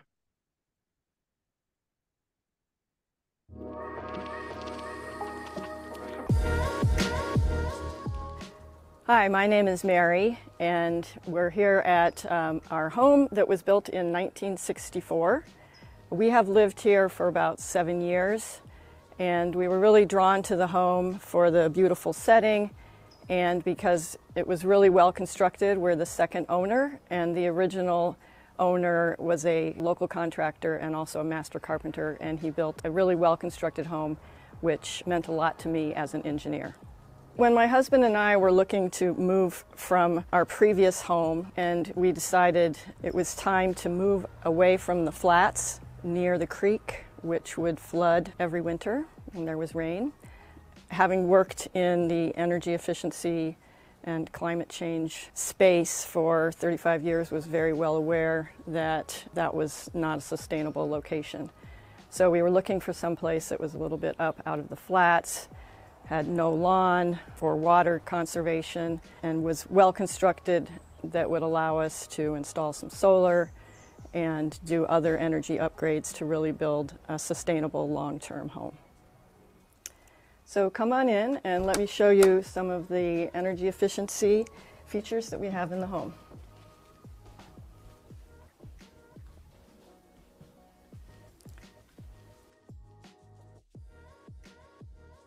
So here we are in the living room, and I'll tell you a little bit about the features we have here that are energy efficient for the home. The original construction was 1964. There were single pane aluminum frame windows and doors throughout, so we had those replaced with high efficiency double pane windows and doors. And one of the features that I noted that I really liked about the home was that the original owner took care about making sure there was a good passive solar for the home. Again, this is a southern facing exposure, but if you'll notice, we have an overhang over these large windows so that in the summer, when the sun is up high, the sun does not penetrate into the space at all. So there's no heating, hot summer, we can keep the place cool. But in the winter, as the sun goes down farther in the southern sky, we get a lot of southern sun all the way into the space, providing a lot of passive heating for us. So I wanted to tell you all a little bit about our heating and air conditioning system. We originally had a ducted system with a large forced air furnace and air conditioning. The home originally had air conditioning. So we converted that about 5 years ago to a heat pump. Heat pumps are great. I monitor looking at our thermostat, which I have as an app on the phone. I can adjust the temperature, I can change schedules. I can also importantly look at the history of how the system has operated, and I can confirm that we have not had any gas use of the backup heat. Come on down, we're going to go downstairs to the mechanical room, which is my favorite room in the house, or one of them anyway. So this is where we have the water heater and the air handler. So you can see, as I mentioned, we have the existing furnace here, but we have the refrigerant lines coming in from the heat pump outside. So basically all the heating and cooling is done that way, and the furnace sits there and doesn't do anything. Well, this is a gas water heater, which will be replaced tomorrow with a heat pump water heater. So we're excited about that. And we have an issue of electrical capacity.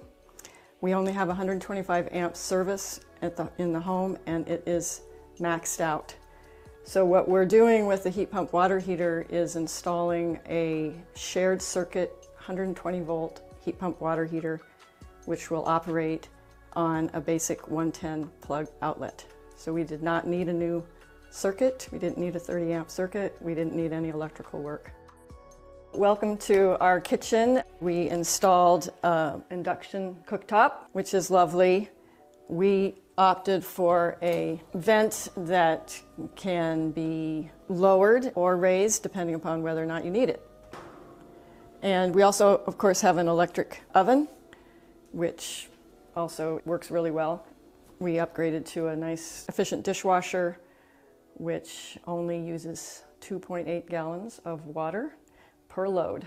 And we have installed LED lighting throughout the kitchen, and all of it is on dimmers, so we can lower the light as needed. This is our laundry room, and the washer and dryer are both electric, and the washer is a front load, low flow washing machine.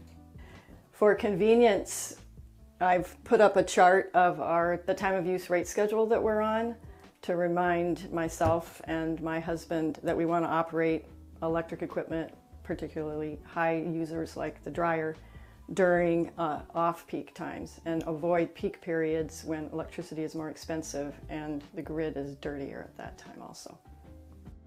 We have installed throughout the home for water conservation low flow shower heads, low flow faucets, and that allows us to really minimize the water we're using. I also have installed a flume water meter that measures the water flow to the whole house. And it is a great feature to catch potential leaks, to make sure there's no water being used when we don't know about it. And it's also a great way to monitor your husband taking long showers, because you can see minute by minute how long he's in the shower.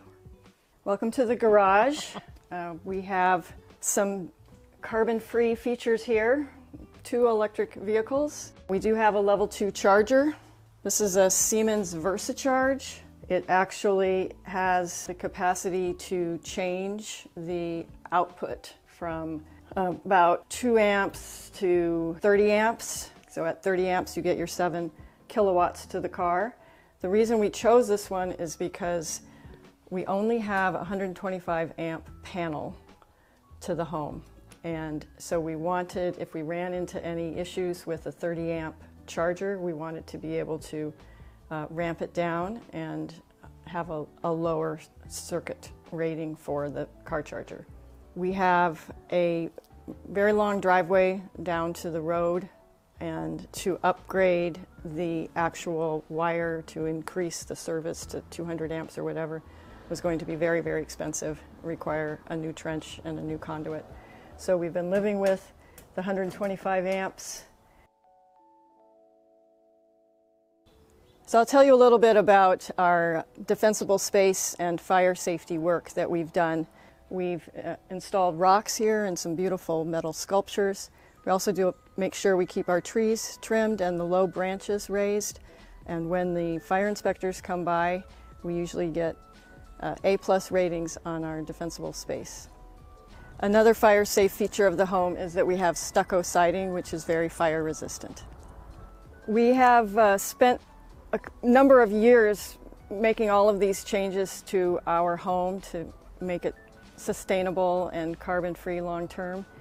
It has been challenging with the 125 amp panel, but I would encourage all of you who have that same issue that there are solutions and there are ways to make good selections to allow you to upgrade your home to electric.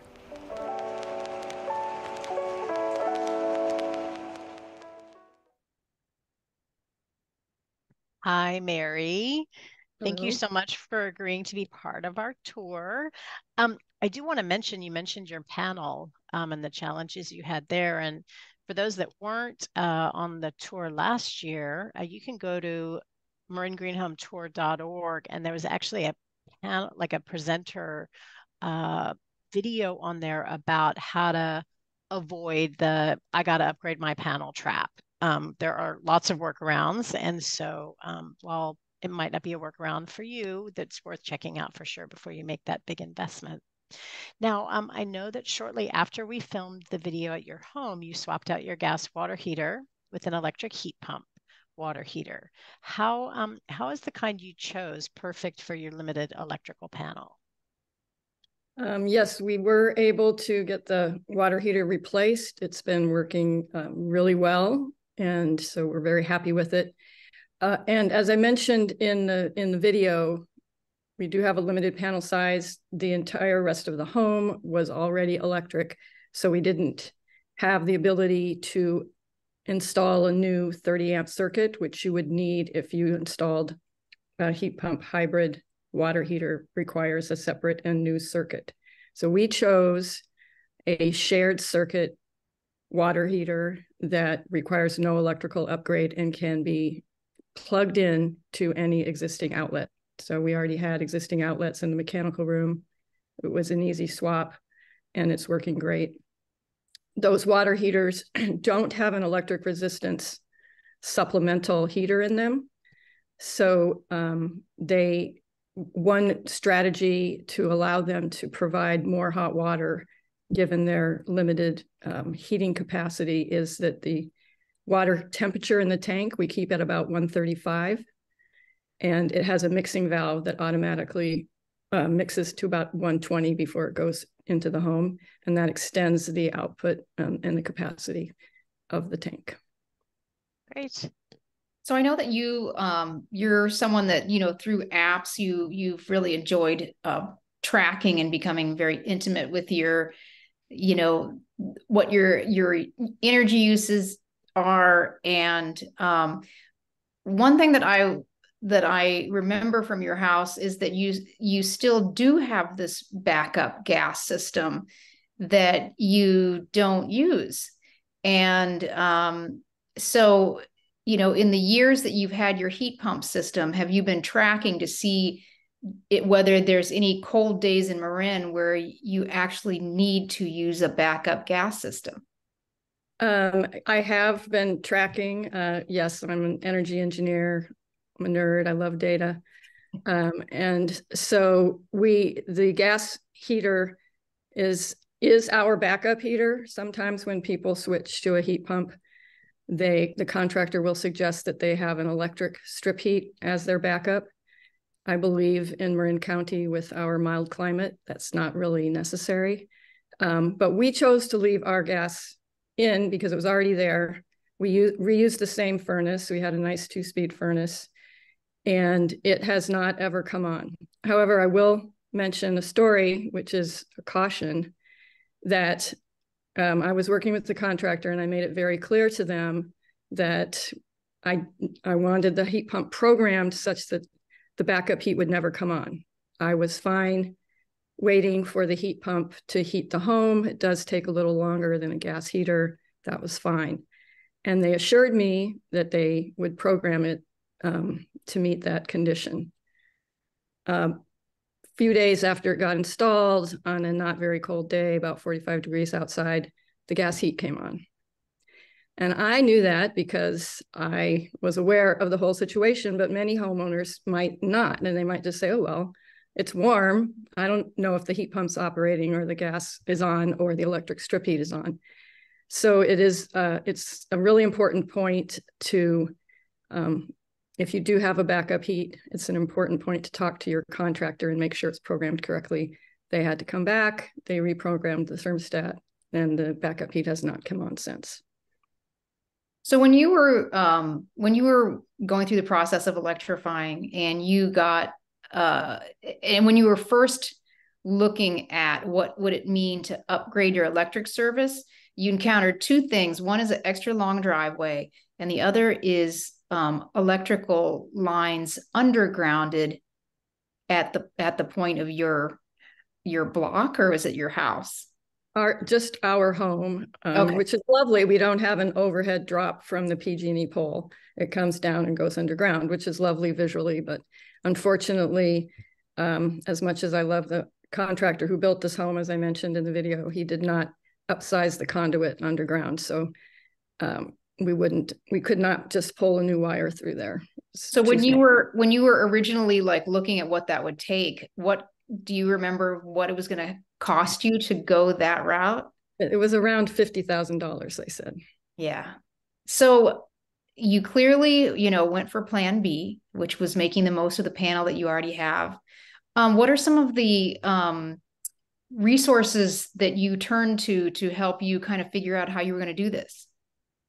Well, again, I am an energy engineer. It's kind of, it's my career and my job, so I have more knowledge than most. So I was pretty aware of the issues at hand. I would recommend one resource that I haven't seen listed on all the wonderful resources that are coming out is the Pacific Energy Center, the PG&E Energy Center. They have a wealth of classes free. They have some targeted to contractors, but also targeted to homeowners, and a lot of information about electrification, solar, heating, air conditioning. And I did listen to, a lot of their classes are online, so I listened to a class about watt dieting and about selecting appliances appropriately.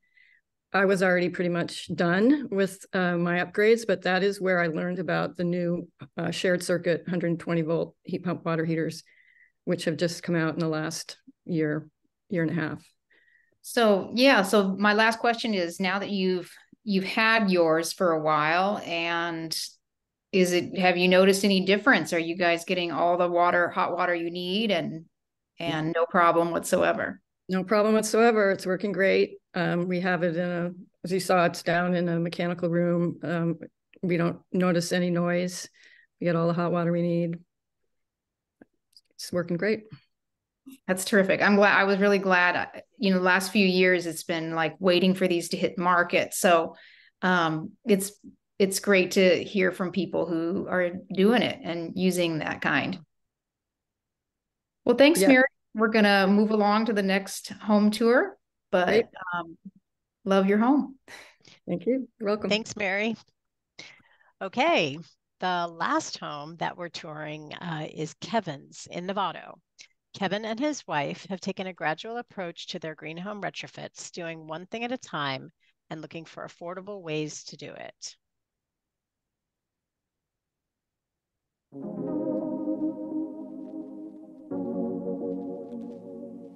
This is downtown Novato. It's always been a working class neighborhood, mostly modest homes built in the 40s and 50s.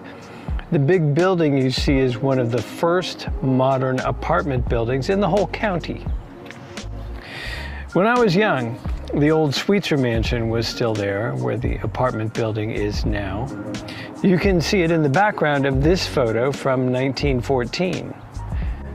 And no, I'm not that old, but things have changed a lot since 1953 when this house was built.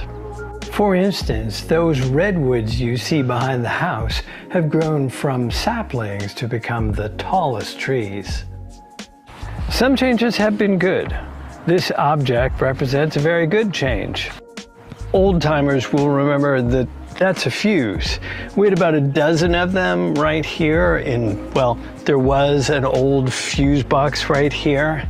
When we began our electrification journey in 2016, we replaced this with that. This is just a new electrical panel. Many of you know that electric power can be 100% green. In California, during a sunny day, our entire state can run on renewable energy. And that's the goal. Even here, in a modest home in an older neighborhood, we can move to fully electric. In fact, it's not a question of can. It's simply better and cheaper to be an all-electric home. For instance, with the help of Quit Carbon and local plumbing, we're getting a new heat pump water heater.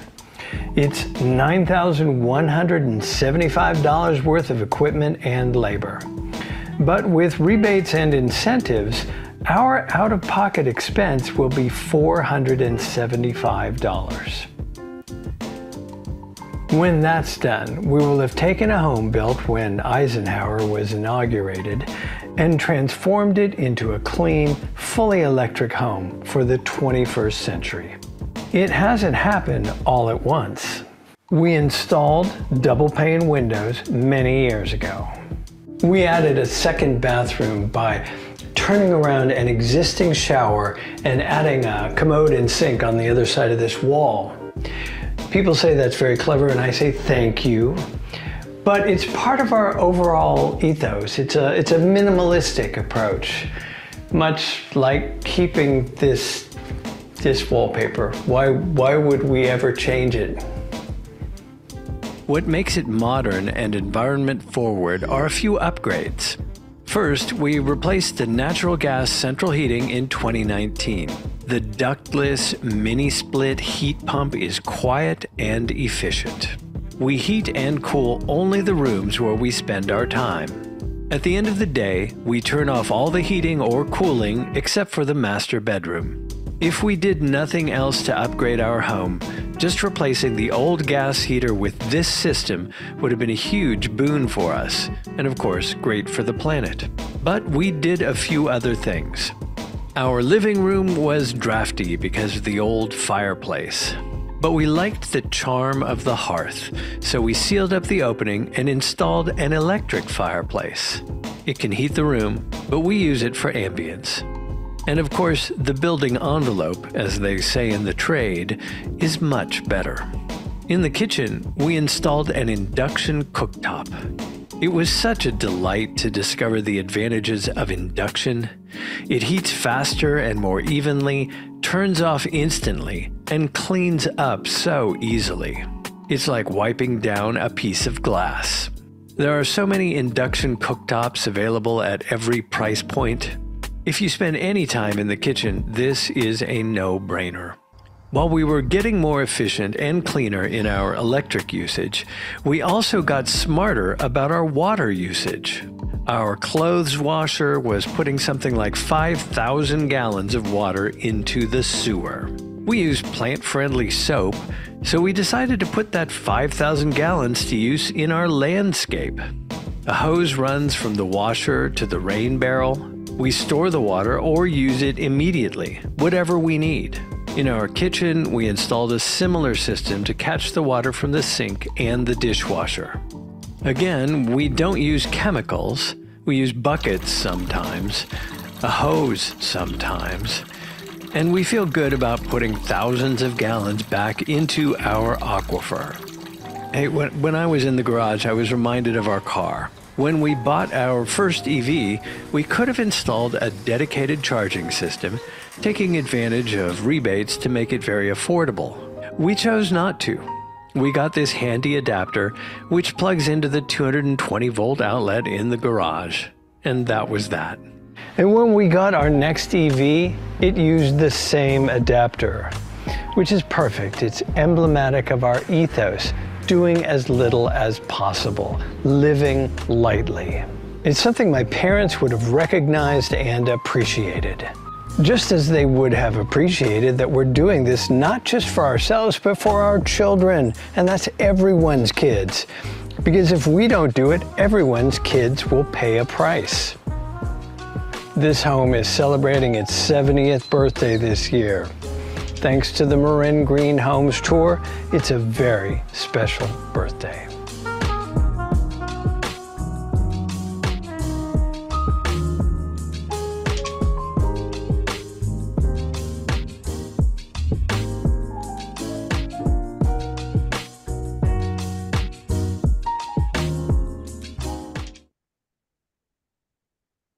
Hi, Kevin. Wow, that's some snazzy music.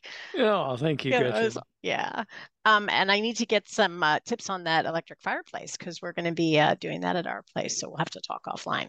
Okay. So you used Quit Carbon, one of our sponsors, to lead you through the process of getting a heat pump water heater. And you took advantage of all of the rebates available. That was crazy. Can you tell us what the process was like? I can. It's important to note, though, that I could, for my family, and especially my wife's family, I could cure cancer and invent time travel, and they would still go, wait, you saved $8,000 on that heat pump water heater thing? And that's priceless right there. The great thing about working with Quit Carbon was simply that they do it all. I mean, I work in the electric vehicle space a lot, and I know how complicated it can be, even for someone with a nose in it every day.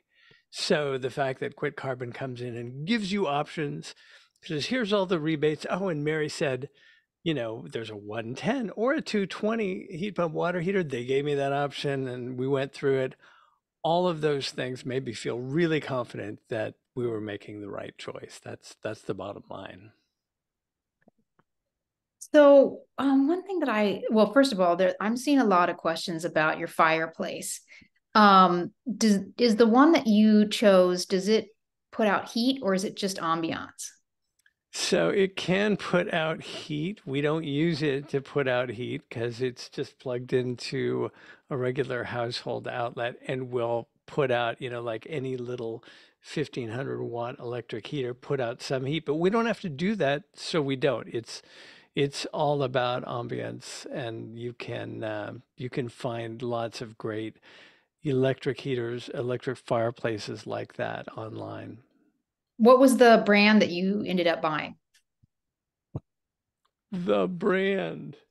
I on forget. the spot. It's in my little thing, the Okay. thing that... Okay. Yeah. People go, if you want to know the brand, go to the Marin Green Home Tour.org/homes and then click on Kevin's. Yeah.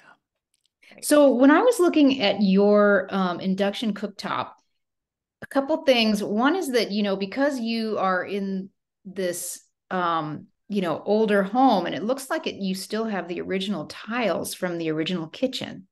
And so, what was the process of, did you cut into the tile to set a induction cooktop on top? Yes. And I found a great contractor out of Petaluma. It's actually a husband and wife team, also in my resources on the Marin Green Homes Tour page, and said, oh, here's what I need to do. They came over, they looked at it, they said, well, we got to cut here and we're going to adjust this here and we'll grout that in there. And, they were super reasonably priced, and it took half a day, and that was that. What was your process of choosing that particular cooktop? It's a little bit embarrassing because when you go and look for an induction cooktop, you can spend very little or you can spend many thousands. Yeah. The Vivor induction cooktop was the absolute lowest price cooktop I could find. And I'm like, oh, come on. We're not launching a rocket to the moon. We're putting heat into a pan. So I bought that. It's been 6 months that I've had it. It's awesome. It cost me like $300. So I'm like, you know what? If it breaks tomorrow, I will have gotten my money's worth. Yeah, I had never seen that particular brand. So I was like, what's that? And then when I was uploading the details to your home on the website, I was like, wow, this is like really affordable. Yeah. So they're super proud of it too. You go to their website, they're like, we're the cheapest. We're like, okay. Yeah, that's their selling point. Kind of. Yeah. Yeah.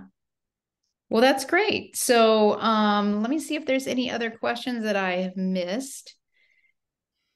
Did you have to buy all new pots and pans for your induction? No, we did buy one or two. I mean, we had a lot of pots and pans, and some of them we didn't need anymore because they were aluminum. But a few of them, 3, 4, 5 of them were stainless steel. So we got that. And then I augmented those with a couple of one pot and one pan. And, I'm a pretty simple cook, so I don't need 17 pots and pans. I can make do with 7, and that's where we are. That's great. How many burners were on it? 5. There's 5, including this nice central burner.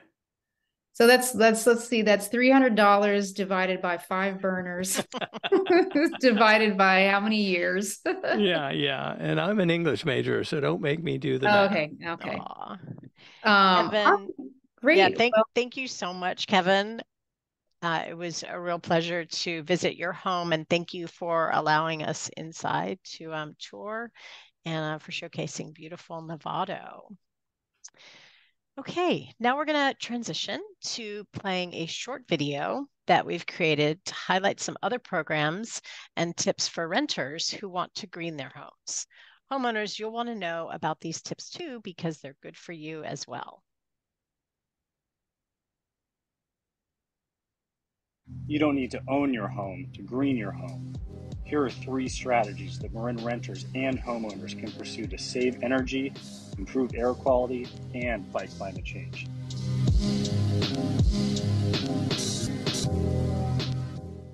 Hi, my name is Gerald Little. I am the Regional Manager for Rising Sun Center for Opportunities Climate Careers team, and I'm here to talk about Climate Careers Virtual Energy Efficiency Program this fall. Our Greenhouse Call program is a no-cost energy and water retrofitting service for homeowners and renters in Marin County, and we also serve all 9 Bay Area counties throughout Northern California. This program is completely funded through BayREN and through the CPUC, and it is a way for you to lower your energy and water costs at no charge to you.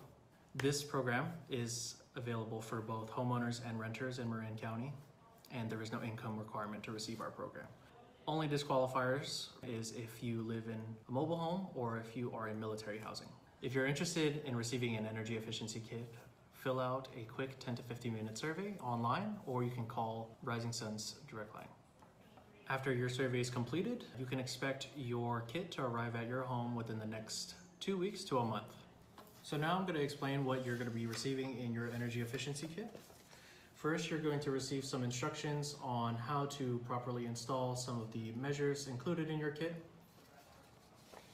Then you will also receive a one-pager about Rising Sun Center for Opportunity and Rising Sun's different programs. You will also receive Marin Home Plus flyers in both English and Spanish. You will receive a number of Max Light LED 75-watt light bulbs. You will receive a number of TCP 65-watt floodlights in your energy efficiency kit. You will receive a low flow shower head rated at 1.5 gallons per minute. You will receive 2 aerators, one for your bathroom sink, highlighted in green, one kitchen sink aerator, highlighted in red. You will receive blue toilet dye tabs for testing for leaks. You'll receive 2 foam outlet gaskets. Also in your kit, you can receive 2 smart Wi-Fi plugs. This allows you to turn off appliances using your smartphone just by using the app that's connected to these 2 devices. You can opt in for these 2 measures, or you can select a smart power strip, which you can plug your large flat screen television in, and this is used to reduce phantom energy running towards the power strip and running towards the TV, so that way you can conserve energy when your TV is turned off. Thank you for watching this video. I hope you're interested in signing up for an energy efficiency kit. This is a great way for you to save energy and water on your next utility bills.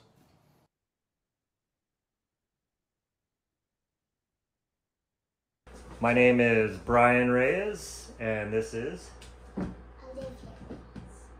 and we've been living in this apartment for a little under 4 years. We've been renting. And today we're gonna show you how we cook with an induction hob. But before that, we just wanna tell you why we like it. First, it doesn't use gas. And with gas, it results in poor indoor air quality and impurities being put into the air. The other thing we like about the induction hob is the speed in which it cooks. Also, it's also safe for a 5-year-old. Lastly, we're doing our part to reduce our emissions when it comes to climate change. So, Olivia and I are gonna cook fried rice. Fried rice. It's Filipino style garlic fried rice. With garlic? Is that your favorite? Oh yeah. Okay, so we already prepped the rice and cooked it in an Instant Pot, another electric instrument. And what we're going to do is Olivia is going to turn on the power. And what number is it at? 5. Number 5. Okay. Like you are. Okay, go ahead and put your oil in. So with wok cooking, the heat is really concentrated in the bottom pan, and the outside is lower heat. So Olivia, we can put our hands right here and tap it. Put your fingers right here, Olivia. Not too hot, right? The bottom of the pan is really hot. She's scooping all the rice to the center of the pan. And that's, you have to get every Every grain of rice, yes. Don't be afraid in fried rice to get a nice crisp on the bottom. Another fun thing about induction cooking is it's easy to clean. What I like to do is, as we're cooking, is kind of clean the sides. I find that it's problematic or much tougher to clean our actual gas stove. So we have our induction hob lying over a gas stove using a baking pan as a flat surface. All right, Olivia, let's put in the garlic salt. A little bit at a time, good together. Okay, that's enough. Okay, go ahead and then flip it around, turn it. There you go. Number 1 are cooking. There you go. Okay, ramp up the temperature to number 8. 2 hits. 1, 2. One more. There you go. So as a renter, it's important to know that sometimes you don't have the power or the option to make an appliance change, number 1. Number two is the appliance change may be expensive, especially if you're looking for an entire stove. Simply can get a single hob cooktop from Amazon online for about $55, $60. Let's circle it on in. Alright, there you go. Makes it quick. So since we're modifying with some soy sauce, let's get some other ingredients in there. We're going to put some frozen corn in there. Ready? Smells so good. Remember, cook fast when you put in other ingredients that are cold. True. Okay, you want to ramp it up one more time?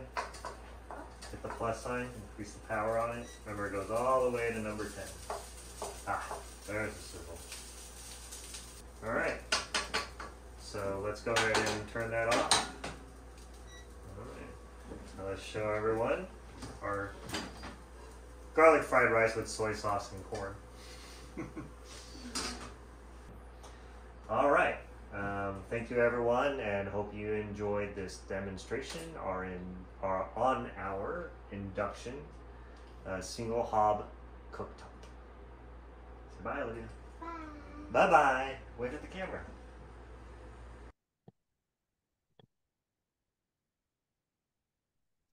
Hi there. My name is Angela, and I am a renter with a little cottage in Forest Knolls.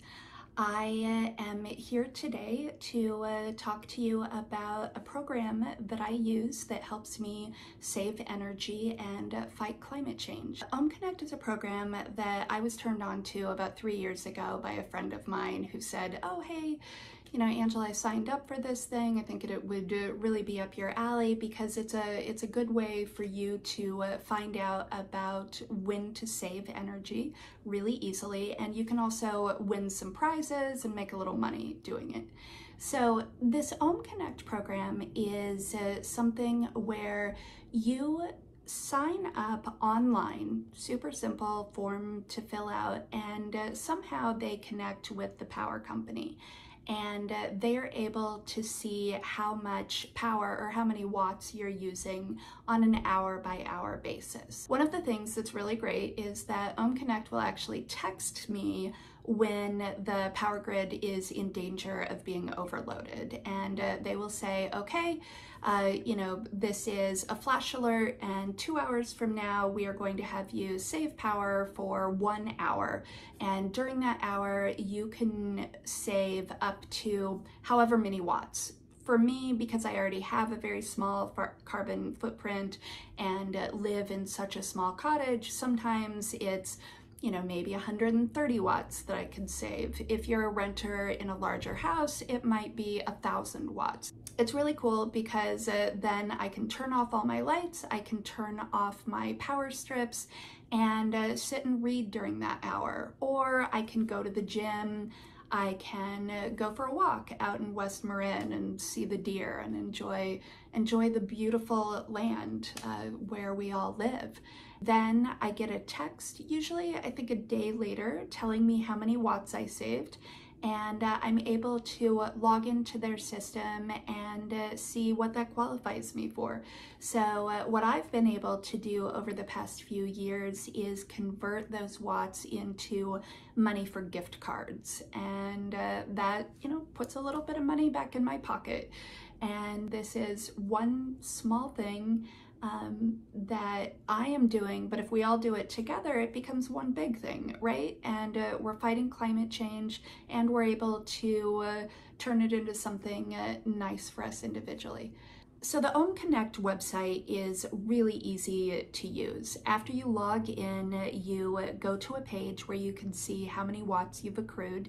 And for example, today I have 7,904 watts. It'll then show you what they call energy events, and that I've referred to as ohm hours. And for each ohm hour, it's going to tell you how many watts you saved, or oops, if you didn't save any at all.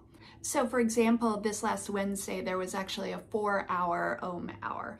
That was because so much energy was being used in the state. And during that time, I was able to save 1,893 watts, which is great. And you'll find out why in just a second when we talk about rewards. But the day before, on Tuesday, I wasn't really paying attention and I didn't save any watts. In fact, I think because I was cooking that night, that's why I went over and I lost 70 watts from my system. Now on the rewards page, there are a couple of things going on here. They have this wheel that you can spin, and for every time you spin the wheel, it is 200 watts. When you spin, you could get anything from, say, $100 bonus to another free spin, or you might even win a little plug that you could use for any of your large appliances that would help you out during ohm hours. You might be able to plug in, say, for your refrigerator or for your large screen television if you have one, and then whenever there's an ohm hour, the system actually talks to that plug and it'll turn off that appliance for you, which is really cool. So thank you. I'm excited to have been able to talk with you today, and I hope that you will also check out Connect and sign up for it if it looks good to you.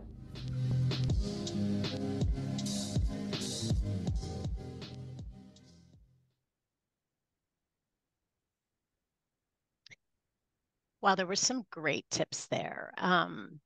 And I just wanted to note here that the County of Marin is a proud sponsor of the Marin Green Home Tour.